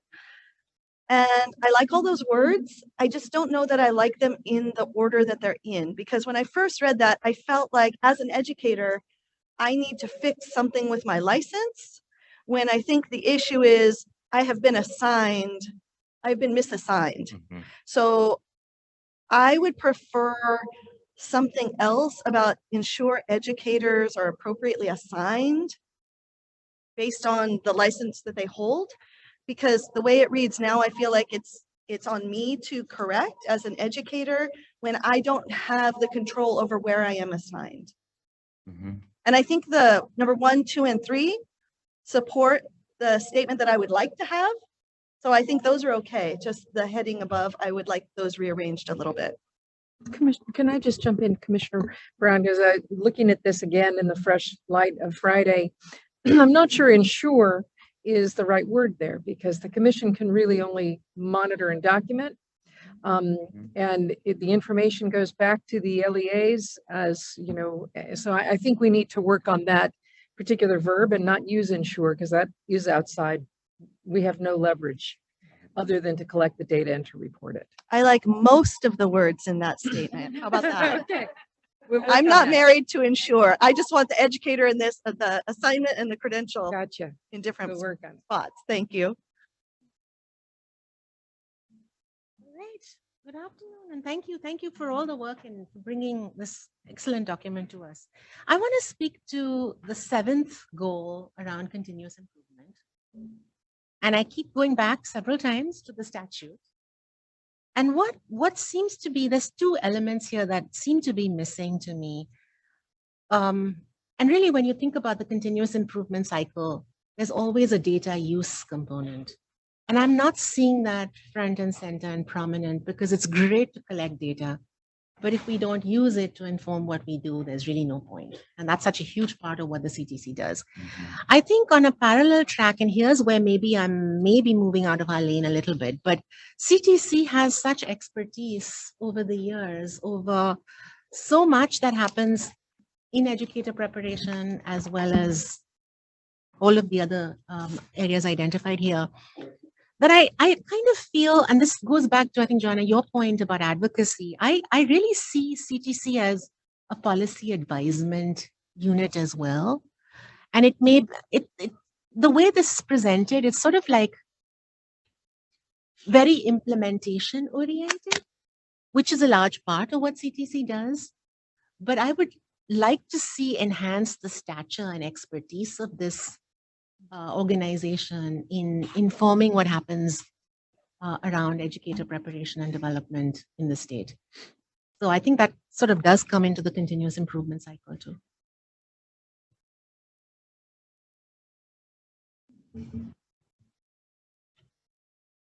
We're so lucky to have you too, and the people that you work with. Thank you. What I noticed in this, which I thought was great, was beginning to or naming some of the education partners for us. And I'd like to be sure that that's a comprehensive list. So for example, to be inclusive of naming the teacher preparation programs that are the institutions of higher education, perhaps thinking about naming or writing community agencies. Kate, I'm sorry, where are you on the document? Oh, I looked at the whole document and I couldn't find it anywhere. And so I noticed that, for instance, the California Department of Education is named, California Statewide Assignment Accounting System is named. And yet the one thing that we do about entrance into the education profession is that the commission works directly with teacher preparation programs and institutions of higher education. And I just thought, if we're going to start naming our partners, it would make sense to name the partners that we connect with. Community agencies. So that was just, it was one where I saw a number of named CDE, LEAs, COE, accountability system, but what I didn't see was that. And that's who we work with directly. And in fact, we don't do the teacher preparation. Somebody else does. And I think that's fine, but that's who we work with. And I just didn't see it here. Can I ask for clarification on that? Thank you. And maybe it's here and I missed it. Well, and maybe it's not here in a way that you're asking for it to be. So if you just Maybe. clarify, that'd be helpful. I'm looking at 1 and 1A, where 1A starts with educator preparation programs. And 1A says we set and uphold rigorous standards for educator preparation programs. So the goal statement is really about ed prep programs holding candidates to high standards. I know. Our leverage and ability to, and mandate around that is to make sure that the standards are right and being applied. But so are you looking for CSU, UC, AICCU, community college, higher education? Because in the whole field of educator preparation programs, we have all 4 of those entities. We also have county offices of education. Yep. We have Summit Public Schools and High Tech High School. So there's a lot of, so we capture that community under the broad heading of educator preparation programs. So that our goal is that the educator preparation programs hold candidates to high standards. And this is the way we do it because we don't prepare the educators. That's right. Yeah. So they hold them to high standards and adequately prepare them. We hold them. We Well, hold them. They hold candidates to high, but you could say that they do, and really they must, because we aren't there to do that. What we can do is set standards and accredit those preparation programs. So do you want to mold that a little bit? I may be missing something, and maybe it's it'll just a come back to you. nuance. And I'm not trying to be argumentative, but I'm saying we don't prepare the educators, but we do something absolutely essential so they do it, and that they do it well. And it just looked like, for some reason, as I looked at that, all of those people that actually do the preparation, was this our goal? I mean, we don't do it, but okay, that's enough. And I was also thinking of the community agencies and the philanthropic work and the work that the collaborative work we do with CTA, et cetera. And that if we're going to start saying that there's agencies that we work with, and that's going to be in our strategies to name those important agencies, I'd like all the important agencies included. That's it. However that looks, and maybe other things get deleted. I don't know.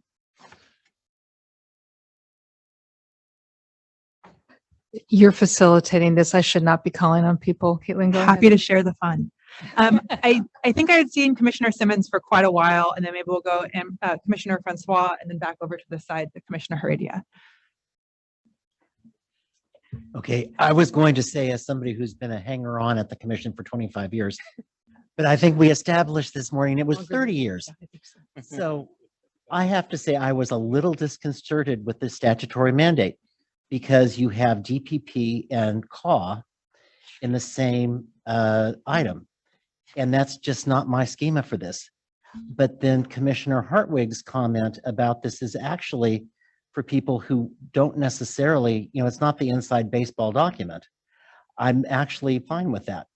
So, but I do have a question about 3 and 4. It seems to me that 3 and 4, in every case I can think of, are actually subheadings of 1 and 2.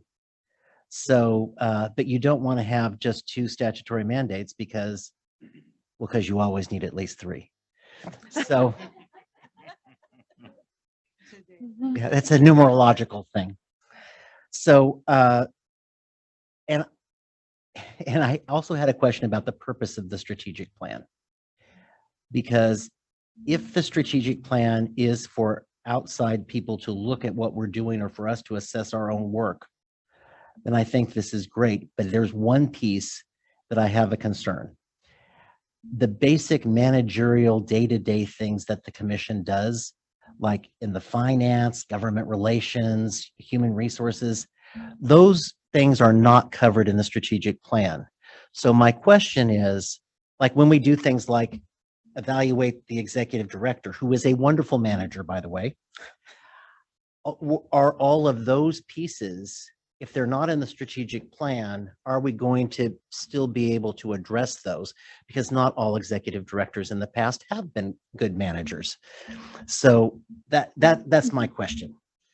So one way, and the way we have currently handle that issue in our current strategic plan is to have a category called operational effectiveness. And you may include that or not include it, but the longevity of the person in the executive office depends on operational effectiveness, and all of you will engage in the evaluation of that along the way. I'm not sure if it's necessary in the strategic plan, and if it's not there, it won't be attended to. It's completely at your pleasure. So I could suggest maybe considering putting 3 and 4 in statutory mandate under 1 and 2, and then adding a third one, which is operational effectiveness, which is also, I mean, we're an employer, so that is part of our statutory mandate also. And then I had one last step, unless you're. It's a clarifying question to what you just said, David. I'd like the idea of adding the operational effectiveness. I don't understand. I don't see why 3 and 4 fit with the 2 above them. I mean, I would 5 is not a bad number either. No, it's not. But 4 is a homophone for death in Mandarin. So we always try to avoid 4. Okay, 5 I can go with. And I have another suggestion. When we have the word collaboratively in 1B, and in 1B, I'm sorry, goal 1B, under strategies, the collaboratively, as in who we are collaborating, what is that word? Collaborating with might address Kate's issue of bringing in all of those educational partners, or maybe even you could say collaboratively develop educator performance assessments with educational partners that are embedded, et cetera, and then maybe put a footnote on what educational partners mean. Thank you. Commissioner Francois?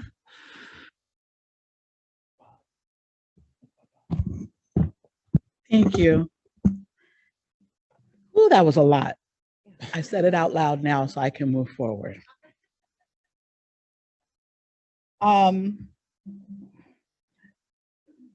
First I want to echo Commissioner Hartwig's sentiment around the vision statement. And one of the things that resonates about the California Teacher Residency Lab statement when you talk about thriving educators is because we know that students can't thrive if their educators are not thriving. And being a member of the residency lab, I can also say it has to do with educator well-being, is the way it's thriving as a professional, but also thriving as a human being to serve. So I know this is wordsmithing, it's gonna be hard, but I just want to echo that sentiment, while it comes out in the guiding principles, it does seem to me like setting forth a vision of how we see teachers and the humanity of teachers affecting students is important in a vision for an organization, I think. The second thing I wanted to say is, I think about guiding principles as that's the North Star. So whatever happens in the strategic plan, because we know context matters, and the strategic plan is a solid foundation, but it could shift. But you always weigh the shifts against the guiding principles, right? So I think that it's really important that we do make sure it's clearly articulated that while this body has its own responsibilities, that most of, if I'm remembering correctly, most of, if not all of our decisions are made in community and collaboration with others. I mean, nothing just happened here in this building. And so that sensibility, I think, should be threaded throughout. I'm not going to give you ideas for wordsmithing because I actually don't think this is a table for it. And I don't think you'd agree with any of the recommendations I have for the words that we use. I wanted to, now you did say we were not addressing guiding principle 4 here, correct? We were going to hold on question 4 until after this discussion, question but 4. guiding principle 4 is fair game. Is up, okay. I'm going to go past number 4 because I know that my colleague has something to say about it and I don't want to take up everybody's time. But the draft goals and strategies 1 around educator preparation programs, hold candidates, et cetera, et cetera. I'm wondering about the use of this slash between culturally sustainable and responsive, because I know people use that slash in different ways. And we want to make sure we're not messaging that cultural sustainability is the same as cultural responsiveness. And I will reserve the right to raise my hand again. Thank you very much. Commissioner Heredia, I believe you were next. Okay.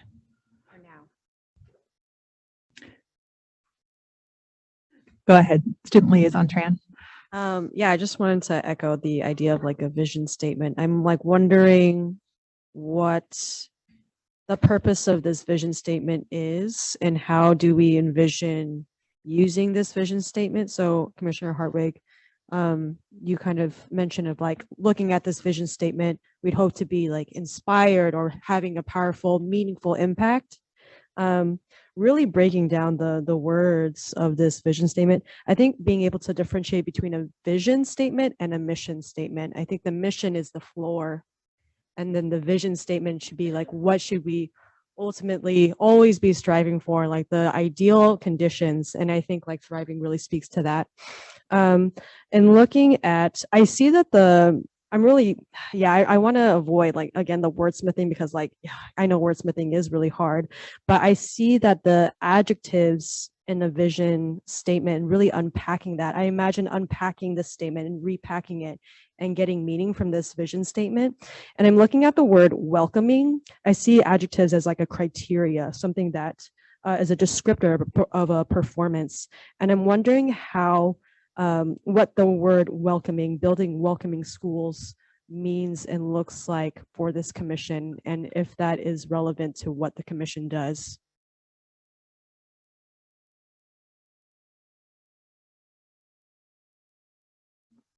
Thank you all so much, Commissioner Platt. And I just wanted to put an asterisk on my earlier comments in light of what Commissioner De La Torre brought up. Is I didn't want to imply the idea of linear, because I wholeheartedly agree with you about the idea that it's not linear. And so again, I don't want to wordsmith, but that expand or grow or something like that. Because I agree with you, because I think all too often we think that the expansion means, well, you go from being a teacher in the classroom to an administrator, and that's not what I meant to imply at all. So I just wanted to clarify that. Chair Grinnell-Shire. Caitlin, it might be helpful. I'm back to the vision statement about how we came to this, and especially the word welcoming. That might be helpful to just, because I've looked at this a couple times, and maybe just to remind the commission how we got here. Absolutely. Go ahead, Executive Director Sandy. So the word welcoming is probably a late addition to this draft, because I think in prior drafts we talked about safe and inclusive schools, and as we were all thinking about the use of the word safe, and what, of course, our vision would be that schools are safe, but I conjured up the vision of school shootings and violence on school, and that wasn't what we were thinking of. I don't think that's what we were thinking of when we have used the word safe in the past. I have thought about this as intellectually safe, socially safe, emotionally safe spaces, right? Is how I was interpreting our prior conversations about this. And I do think we have some ability to impact that by virtue of how we prepare administrators, or the standards we set for administrators and for teachers around creating spaces that are intellectually safe, and et cetera. But the word safe in today's context just brought all this otherness into it. And so we landed on the word welcoming and then attached it to inclusive as a way to kind of open the opportunity to talk about how the adults there are creating a space where children can thrive, where students can thrive. So that's how we got to that. Does that help? Yeah. But of course, this is your strategic plan. We offer this, this is, your kitchen. You get to cut, shape, and cook it in whatever way you think is important. Commissioner David. While everyone else seems, oh, by the way, thank you for this robust document. We appreciate all the effort. While everyone else is kind of saying, I don't want to wordsmith, I'm an English teacher. So I'm going to preface what I'm going to say with that before going back to the draft guiding principles for a moment to number 4. Instead of where it says by considering these factors in decision making, requiring these factors in decision making, because when you shift the discussion away from or just put kind of this veiled almost attempt at diversity instead of saying, yeah, this is a priority for us and this is what we're doing, I think that you water it down to appease the masses. And I've said this at previous commission meetings, I'm really tired of people just kind of using BIPOC folks and people from diverse backgrounds as kind of this prop and say, look, we're doing this safe, inclusive, blah, blah, blah stuff. And I don't mean to equate safe and inclusive with each other, because the word inclusive also implies safety.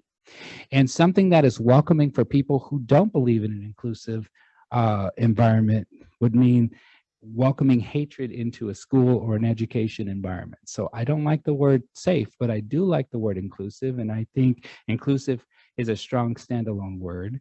I do believe that requiring these factors in decision-making is much more strong language, and it's not so wonky.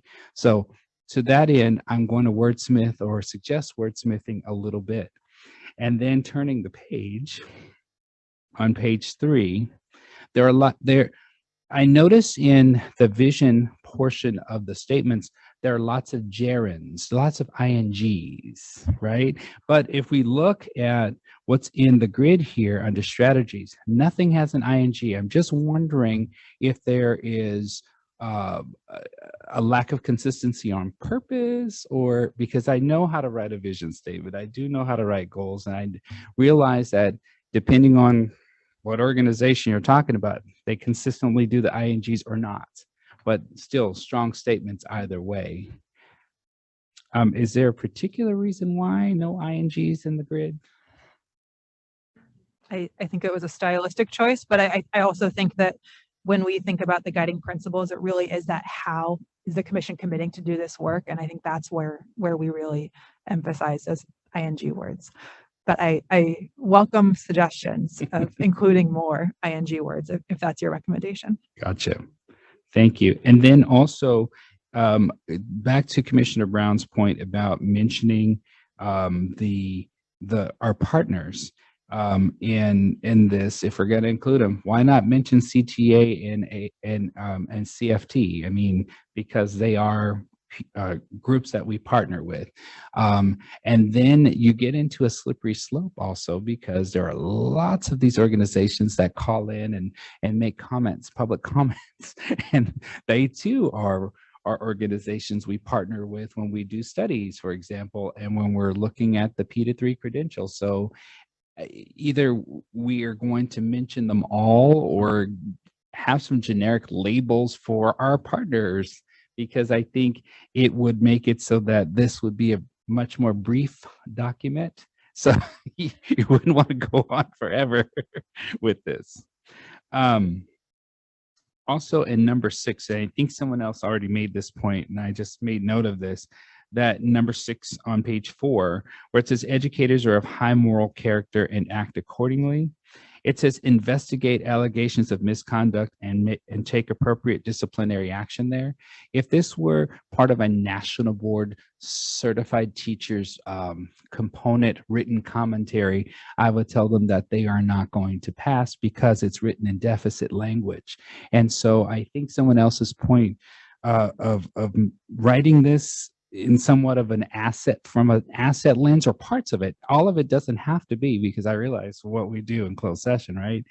But an asset lens to uplift and honor those of us who don't find ourselves in the closed session documents or in front of the committee of credentials, and that we are also doing the work and we're doing it above board.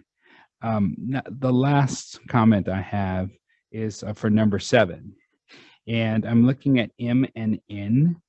M says collect, analyze, and report on key data related to teacher supply and demand, including leading and lagging indicators that may impact educator recruitment. It's the that may wording that sounds wonky there to me personally, and I'm going to say why. I think we've been saying this whole time in this very robust discussion that we need to stay in our own lane, right?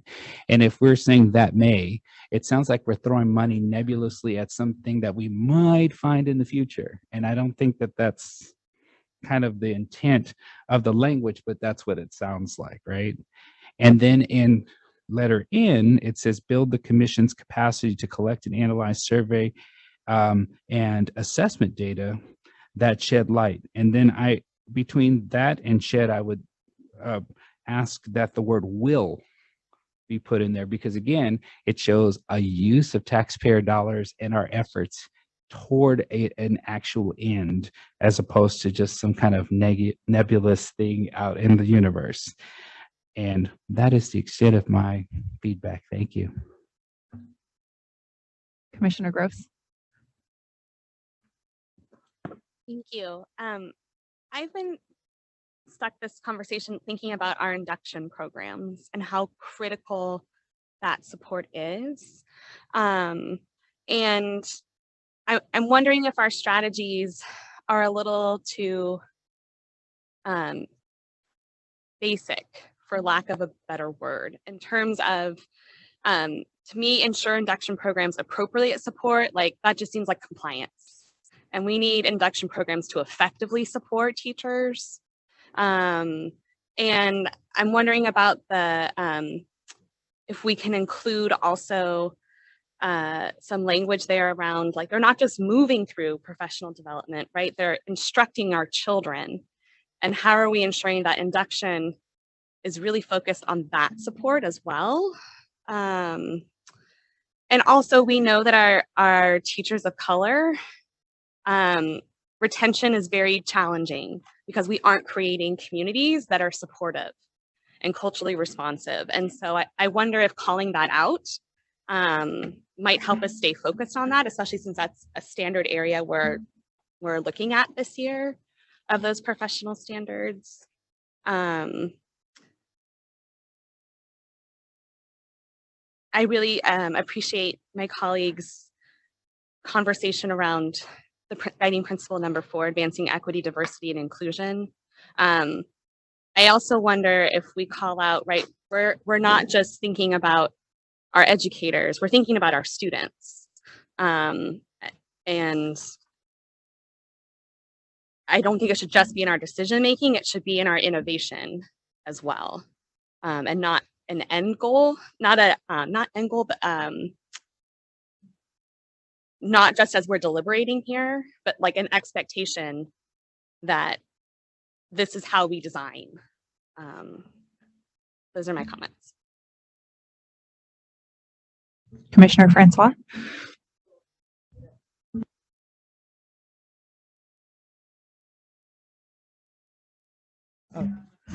To add to what Commissioner Davis said, I wonder if there's a way to capture advancing equity, diversity, and inclusion through the commission's policies and practices, both internally and externally, because I also think this is an opportunity, to Megan's good point about EDI as it relates to students, educators, but the commission itself. Like this, there's a way that we reflect our work as a commission, and commission staff reflects the kind of commitment to equity and diversity and inclusion that we're asking the field to reflect. Commissioner Simmons. As I remember the strategic planning 10 years ago, it included, there was a discussion about whether CTA, AXA, SECESA, Ed Coalition, CSBA should be preferenced by being named. And I think the way I would like to address educational partners is maybe by putting an EG and picking, like actually naming like the big five. And then, but if you have an EG, you are kind of preferencing the people that come here every other month to give us feedback, and that who we are, you know, actively engaging with, whereas some that maybe not so much, they're still covered because we have an EG. Commissioner Heredia. Commissioner Francois brought up earlier, and it was on page 3, number 1, when you talked about kind of like the slash mark there. So when I'm rereading this again, to support students from all backgrounds in culturally sustainable / responsive. Sometimes culturally sustainable could be an environment that is culturally sustainable to a few or to the administration, and not so much in response to the community. So so, you know, and so it's not generally, it can be, you know, non-responsive, but yet it could be culturally sustainable. It could be a culturally sustainable of a different type that's not really responsive. So just like to give some thought, you know, to how that might be more explicit. Does that make sense? I see one nod. I see no nods. Okay. I'm just yeah. Can we have a little bit of a conversation, or do we have to take turns? Oh. Yeah. Yeah. Yeah, because I think that, and I might be misinterpreting what you said, but I think that what we see now in school, we went from looking in general, we had cultural relevancy, which is much more, I kind of have an idea about this culture. I'm going to essentialize it right quick and bring it into the classroom. And we moved into more culturally responsive. And I think that's where we are right now. I can't, and maybe we need some expertise to come in, but I can't see having culturally responsive. I mean, I can't see having cultural sustainability without responsiveness, because I can't help young people. I can't create an environment in my classroom that that values and honors and helps young people to hold on to their cultural sensibilities and ways of being, unless I'm teaching in a responsive way. And so my question becomes, my immediate response was, well, we're always sustaining a culture in the classroom, and it's usually a dominant culture that does not reflect the young people in the classroom. And that's why I think it's important that those two things are separated. Yes. But I'm also thinking, to your point, there's got to be a definition then, because I know what you're committed to. Yeah. And I heard what you said totally different than what I know you meant when you said that. Yeah. Now, I think you've named it as that there could be like this culturally sustainable environment that is reflected with dominant, you know, society, where there is the impression that they're being responsive to the kids, you know. So I mean, it's just. What's one of I the know we're things I getting really appreciate that deep, you're actually but including it is that for me, looks like it's aspirational, right? And that means there's a lot of learning that has to be done in the field, particularly around the constructs that lead to number 4, advancing equity, diversity, and inclusion, which this goal, I think is intended to do that in a specific way. It's going to be a hard one. yeah, no, I don't think it's easy, but does that help you a little bit? It really does. Yeah. Okay, good. Thank you. Thank you for I've unpacking that. just seen too many environments or have been present in too many environments where there is the impression that they are very responsive to kids, and that's not the case. So I just want to make it stronger. Mhm.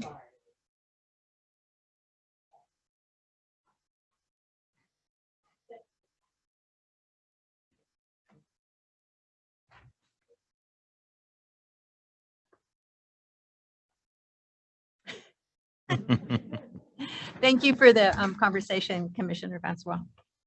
Chair Shire.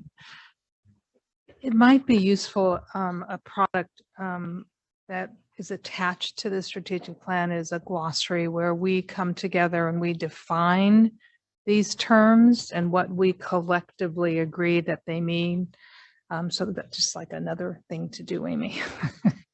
That's a great segue to our next question, but I saw Commissioner Davis's hand, so I'll go to him and then maybe we can move on. And Commissioner Pavry and then Executive Director Sandy, and then we'll go on to question 4. I'm sorry, I forgot about one more wordsmithing item. It would be to remove the slash between sustainable and responsible and put a comma there.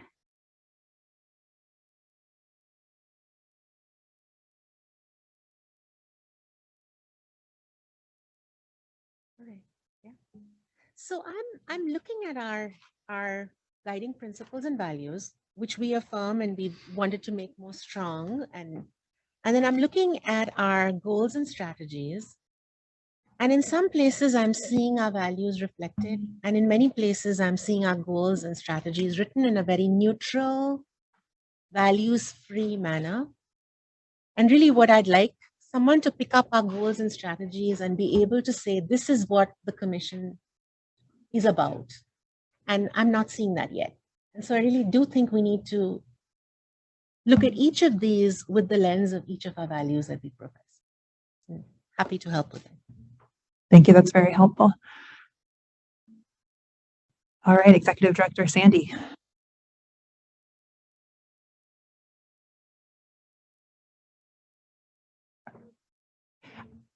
I know much earlier you had talked about responding to public comment. I don't know if now is the time or if you want to do that after our next question. I'm just trying to get all this down. So the question came up, I think Mr. Acord might have mentioned this. His question was about the commission's role in advancing the profession. And I know that, commissioners also at the table have offered some examples of what that could be. And I think the question Mr. Acord asked is, what is our role in advancing the teaching profession? And I would say it may be more indirect than direct, but we have for decades now had a design principle, let's say for the national board, let me just use that as an example. In our formative assessments that we developed in the 1990s to support the work that was happening in BITSA and help build the ability of teachers with their mentors to talk deeply about practice, and formative assessment was a tool for doing that. We were really impressed with the different forms of that the field developed when we were in a period of innovation. Let's innovate in this space. And we had the first 16 projects that got funding to build different ways of making that relationship meaningful, more meaningful than the water cooler conversation, really about your practice. As we were thinking about that in the 1990s and laying the groundwork for that type of assessment being embedded in all teacher preparation, putting a candidate on track to interrogate their own practice puts them on track for national board certification. And we, are for decades in this agency at this table and with leaders that have come through this agency, our DNA as a standards board, I think we share DNA with the national board by bringing the profession to the table to set the standards for the profession and to set appropriate norms for preparing the workforce. So we feel a kinship. We have always felt a kinship to the national board and felt like, and I think designed standards and practices and expectations for teacher development with the idea that we want people positioned. Any teacher who wants to be positioned to advance, they don't have to learn a whole new skill set about how to look at their own practice and identify what's effective and what's advanced. So that's one way in which I think we do that. Yes, please. I just want to add to what you've said Yeah. that it's not so much that it prepares them for national board certification, but that reflective practice, that reflective process of thinking back and reflecting on your practice helps the teacher to grow so that if they choose to take that path, that's one of the paths they can choose, national board or teacher leadership role, or it's not anyone, it's like it branches out. It's not just a path this way. Right. So Yeah, yes, okay. national board is one of the things that prepare them for, but that reflective practice is what's important for the teacher to grow. Yeah. So part of our commission's role, I think, is to have reflective teachers, because how else will the teachers grow in their practice unless they reflect on their practice? Right. And so Right. I just want to make the distinction that it's not just that one. We're not preparing them just for national board, because I don't believe in that. No. I do believe in advancing the profession by helping teachers to grow to reach their potential. And if they choose national board, which I love it, so of course I chose it, but you don't have to. Right. And I know many teachers who don't choose it that are highly accomplished, and that's fine too. Absolutely right. I mean, and I so appreciate that. You have to consider this a starter set of almost like STEM sentences that the rest of all y'all get to help fill in the texture and the language that really captures our vision. Because the other thing we found in that first 16 projects that were working on formative assessment in induction, the new teacher project, the question they were asked to resolve is how can we begin to retain in higher numbers and percentages the teachers that are coming into teaching? So we have, the word was, new teachers leave the profession within 5 years. And in some districts, that was absolutely true. How do we stop that? Because that's crazy, right? So that is an age-old problem. But what we found with this approach to learning how to reflect deeply with a colleague on your practice was that helped you be better as an educator, helped you feel stronger and more confident in your practice. And if you don't feel strong and confident in your practice, you're not going to stay. If you don't feel like you can do this, you're not going to stay. So that's been part of the DNA here of, using reflection and building it into the standards and the performance assessments and the ways of engaging with teachers that can lead to national board certification. But moreover, I think it's got the best potential for retaining a workforce. So how we capture this, I'm really appreciating this conversation so that we can get some dimension and context and texture into this. That would be good. Commissioner Simmons, and then I'm going to recap what I've heard so far and move us on to question 4. Okay, Commissioner Klatt, when you started this whole thing, it's really percolated my thinking, or my thinking has been percolating. I don't know how you say that. Anyhow, okay, when it talks about entrance into the education profession, that would perhaps exclude like administrative programs, because you're not entering the education profession, you're already in it. So, or specialist credentials that you can get.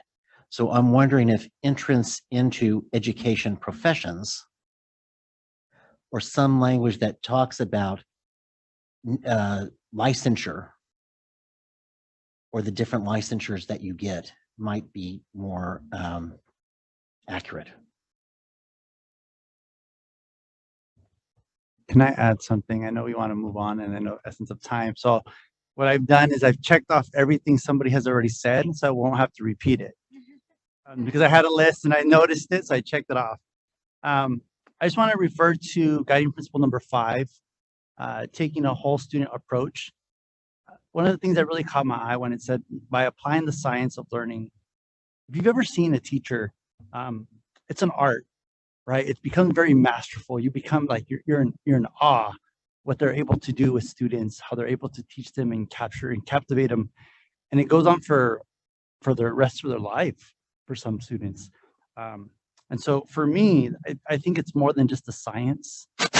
There's that element of art. There's an element of compassion that goes. Somebody already had mentioned humanity, so sorry I said that one again. But there is a compassion for both teacher and student that occurs. We're not just teaching students, but the students are teaching us, like Michael was saying, to be reflective. And so part of this is really creating those environments, and this is probably leading to our vision statement, but creating those environments of belonging, right? Because we talked about welcoming, but we want our students to belong. We want our educators to feel like they belong in the profession, and also building those connections, because this is the humanity of it, right? We're building those human connections with one another for both students and the adults. And because we want them all to engage in their learning, we want them to engage in the community, and then we want them to thrive in whatever they decide to do, whether it is in the profession or whether they're students. So those are my words. Thank you. Thank you so much. And thank you all for the very robust feedback. This is exactly why we were excited to be here today, to help unpack this with all of you, hear your ideas for strengthening. So we're very excited about that. And I've been scribbling all over, and I know Erin is typing notes. And so we just to recap what we've heard so far before we go into another very important question. The vision could be a little more visionary, and I've made a number of edits to how we can get there. I've heard a number of edits.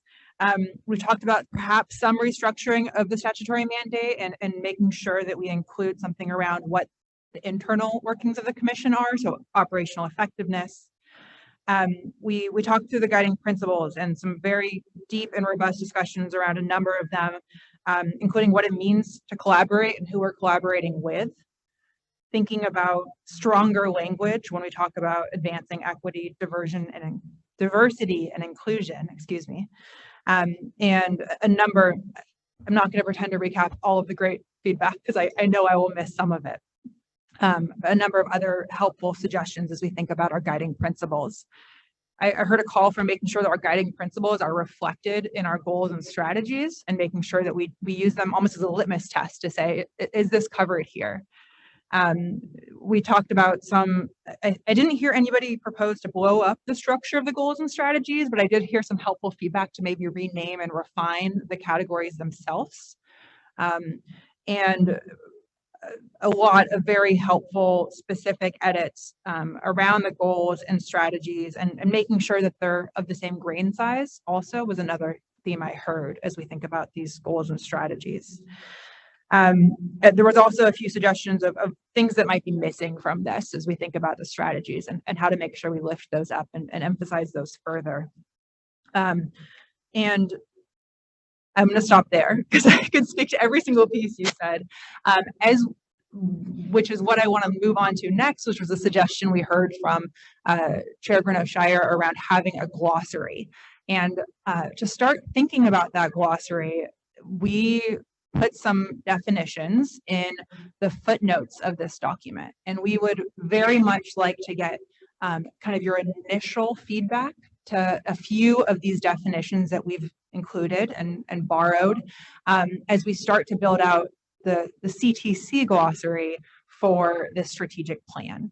And specifically, and this ties back, they're all linked from Guiding Principle 4, and we've included starting point definitions for equity, diversity, and inclusion. And we would very much like to hear from the commission about your reactions to these definitions and kind of whether they resonate with you. And we're not, I imagine this is a discussion that we could take up the entire afternoon having, so I want to be very mindful as I'm opening up a very significant discussion topic, but would love to just start with hearing from you if these definitions we have in here resonate, or maybe you can start to point us in the right direction of where we might look to strengthen them if they don't.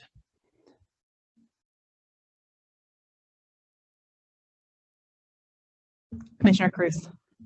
Yes, thank you. As a district that just went through a process of trying to define equity for our district, I know how challenging this is.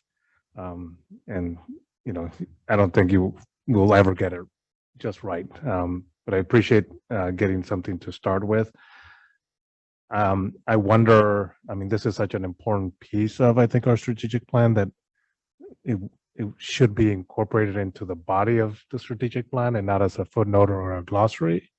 If we're going to come up with our definition of equity, diversity, inclusion, especially the comments about inclusion and how that embodies being safe and as part of our mission statement. So I would like it to be prominent within the document and not as a footnote or on a glossary. And then we run the risk when we give sort of e.g. examples to have somebody say, well, you missed something, but then you also can't list everything. So I don't know how we resolve that. But I like that you gave us something to start off, because otherwise we will never get there.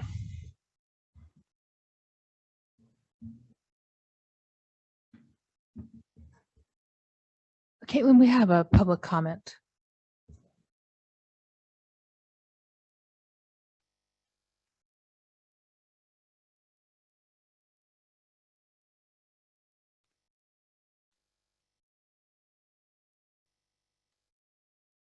We don't have a public comment.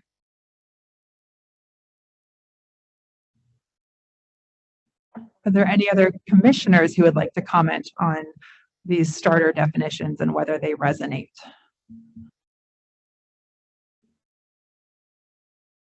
Commissioner Brown. I'm looking at Commissioner Cruz because it's a win-win, lose-lose, win-lose situation. If you name nothing, you risk it being overlooked.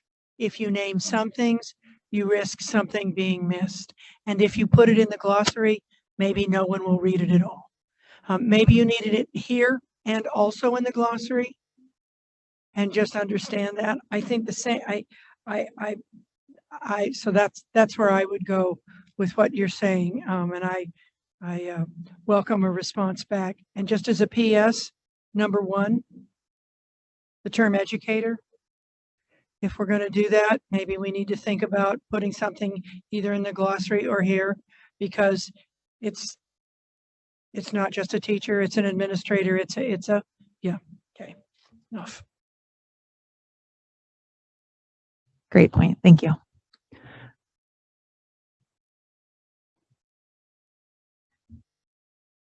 Looks like Shireen. Commissioner Pavry. So I'll start with the question was about the resonance of the definitions.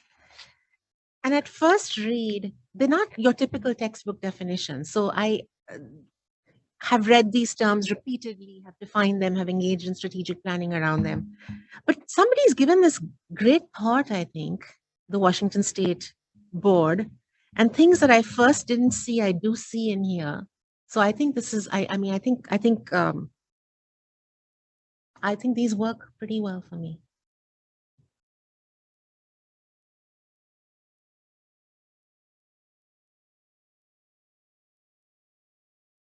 Commissioner De La Torre.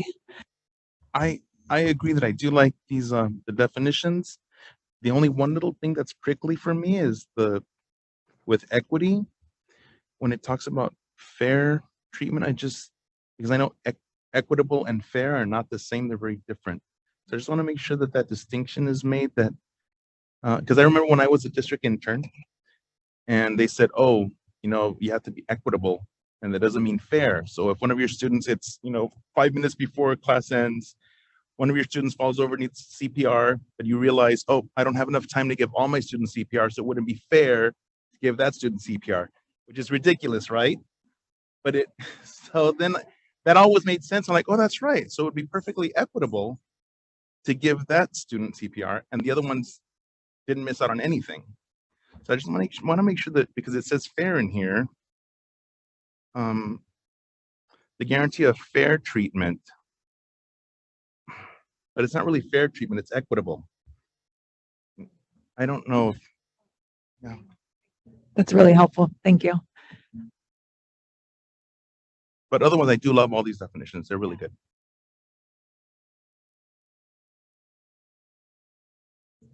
I'm not seeing any other hands. Maybe I can do a last call to see if there are any other commissioners who would like to comment on this question.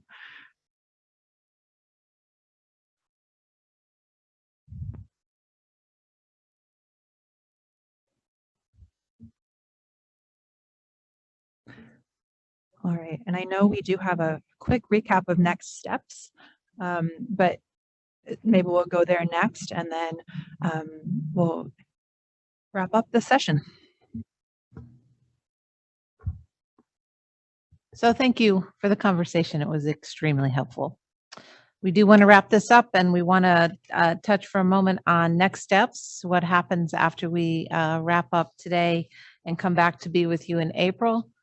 So we will continue to work with our partners at GPG to refine the draft strategic plan based on your feedback today and the public feedback that we heard. We'll circulate the draft strategic plan for public comment, and then we will produce a final strategic plan, a final draft strategic plan, perhaps, for commission review and potential adoption at the April meeting. And that concludes our presentation. I actually have a follow-up question. Can you talk a little bit about the long-term timeline? What happens after April? And then what are we going to do to give ourselves sort of the grade checks in the kitchen, just to, how this. Yeah, so I will give you my response and then turn it to our executive director. The intent in the body of the item, we spoke about the next 5 years specifically, but really setting vision, mission, statement, goals for really probably at least 10 years. We want to set a direction, and we know it takes time to get there.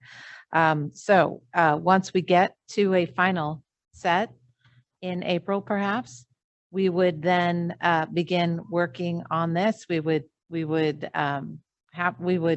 put this forward as our strategic plan for the commission and share it widely and broadly. And we would need to begin working on it. And also we would begin tying these to our items and to all of our work so that you could see clearly at each meeting how we are as staff to you representing your plans for us in our work month to month, year to year as we move forward. So that's my understanding. Also, the other thing that's going to be very important is us then turning inward to our staff of 160 plus people to really very specifically think together about how we enact this at a work plan level as well. So with that, I'll turn it to our executive. Yes, all of that. And then you have baked into your policy manual some expectations that include what I did during my executive director's report yesterday, which is to identify milestones we expect to hit. And then later in the year, I provide commissioners with a review of everything we've done to accomplish the things we said we would do this year. All of that is organized around the strategic plan. And all of it, from my perspective, since our first strategic plan in 2012, has been to show you where we are making progress with respect to your goals and your strategic objectives. Now, when we adopt a set of standards, it typically has a 5 to 7 year shelf life, so we don't come back and redo it before it's necessary. If there's some new change that requires us to do it. So not every year you're going to see that we are advancing the setting of standards for educators. Mostly you will, because we're in some stage of review and implementation all the time. But my point is that I hope that when this is done and adopted by you, it represents a durable vision that is a North Star for us, guiding principles that do tie into every goal and strategy. But the goals themselves and the strategies themselves are durable and not specific to a particular project or thing that we're doing. So with that durability in mind, you'll see over years how we ebb and flow across the things that are listed here. I hope that's helpful. Thank you, Executive Director Sandy, and thank you to Amy and Caitlin and Glenn for this amazing work and for your ability to take in everything that we've talked about today and to come back with a revision. So we greatly appreciate you. This is not an action item. This was just for us to review and have a conversation, and we'll come back in April. Okay, all right. So now we will move to item 1J, new business. The bi-monthly agenda is presented for information.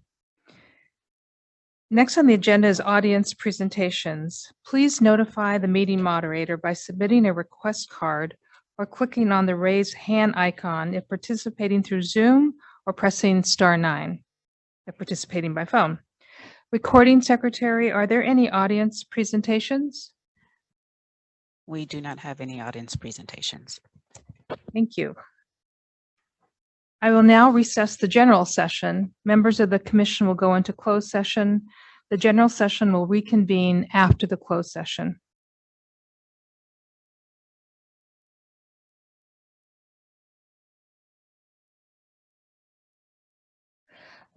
Commissioners, why don't we take a 10-minute break? It is 1:30, so maybe a little after 1:40. Come on back. Thank you. Thanks, folks. We'll see you next time. All right, colleagues, I would like to reconvene the general session and move to agenda item 1, report of closed session items. Okay, here are the closed session items for February 9-10, 2023. Staff briefed the commission on the litigation matter of Dr. Kevin Yaley, Francis Lang, Christine Cole v. Commission on Teacher Credentialing et al., and no reportable action was taken. The commission granted Ponchita Beckham's petition for reinstatement. The commission denied the following petitions for reinstatement: Christopher Axtell, Danette Bowles, John Ho, and Ursula Liguillo. The commission discussed the Michael Purtell matter and remanded the matter back to the Committee of Credentials. Commissioner de la Torre recused himself on this item. The commission discussed the Guy Torres matter and remanded the matter back to the Committee of Credentials. The commission adopted the decision and order in the matter of Jose Ortiz. Commissioner Michael de la Torre recused himself on this item. The commission adopted the decision and order in the matter of Kurt Wilkins. The commission reviewed the transcript in the matter of Raul Martin. A decision and order will be prepared for the commission's adoption. The commission ordered a 30-day delay for preparation of the decision and order. The commission reviewed the transcript in the matter of Jamil Wells. A decision and order will be prepared for the commission's adoption. The commission ordered a 30-day delay for preparation of the decision and order. The commission rejected the proposed decision and called for the transcripts in the following matters: Peter Almansar, Adrian Belcher, Robert Lance. Commissioner Jose Cardenas recused himself on this item. Samia Luo, Sheila Malosky, Laura Mudge, David Sandals. Commissioner Pavri and Commissioner Greneau-Shire recused themselves on this item. Kauser Scheik, Matthew Sorensen, Dioka Okori. Commissioner Francois recused herself from this item. The commission discussed consent calendar item number 68, Jeremiah Perez, and accepted the recommendation of the Committee of Credentials. The commission discussed the following consent calendar items and remanded the matters back to the Committee of Credentials. Number 11, Philip Brundage. Number 18, Anthony Chu. Number 28, Walter Duncan. Number 67, Anthony Payan. and number 73, Ronald Polk. And this concludes the closed session items. Thank you. I now adjourn the February 2023 meeting of the Commission on Teacher Credentialing. The next meeting is on April 20th and 21st, 2023.